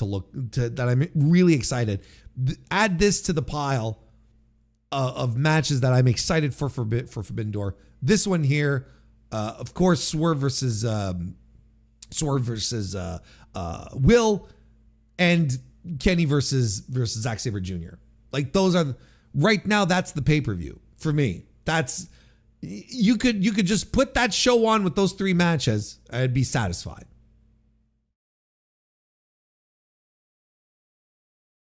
So that's excellent. This is excellent. And it has the Forbidden Door vibe about it. They did an extremely good job building this match with Tekla just completely shitting on her former company, with commentary putting over the history, even though Brian Alvarez couldn't understand it because his brain is a frog. It was done wonderfully. Everything was very, very clear. We understood what was going on here. We all saw that with what was upcoming. It was just a question of who's going to be the opponent. I was thinking, oh, maybe Saya. Maybe Saya's going to do it. Well, they went for Starlight Kid. Tremendous choice. Tremendous choice.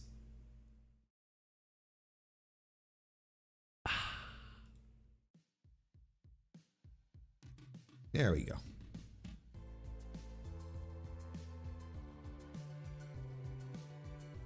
Wait, no. Hang on there. You skipped the thing. We're not done, but we're about to wrap things up for tonight, though. That's our stream.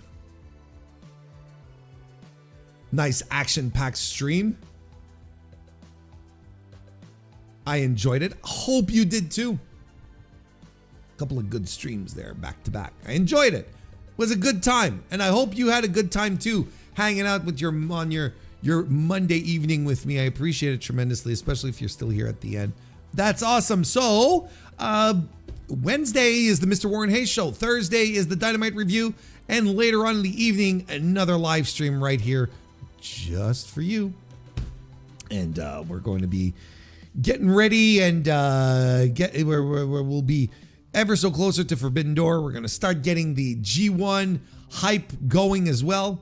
There's a lot of good stuff coming around the band for all of us pro wrestling fans. So hopefully you'll be around for all of it. Hopefully you ain't going anywhere. And we're going to wrap it up for now. So thank you, everyone, for joining me once again. Hope you have a great rest of your evening and a great week.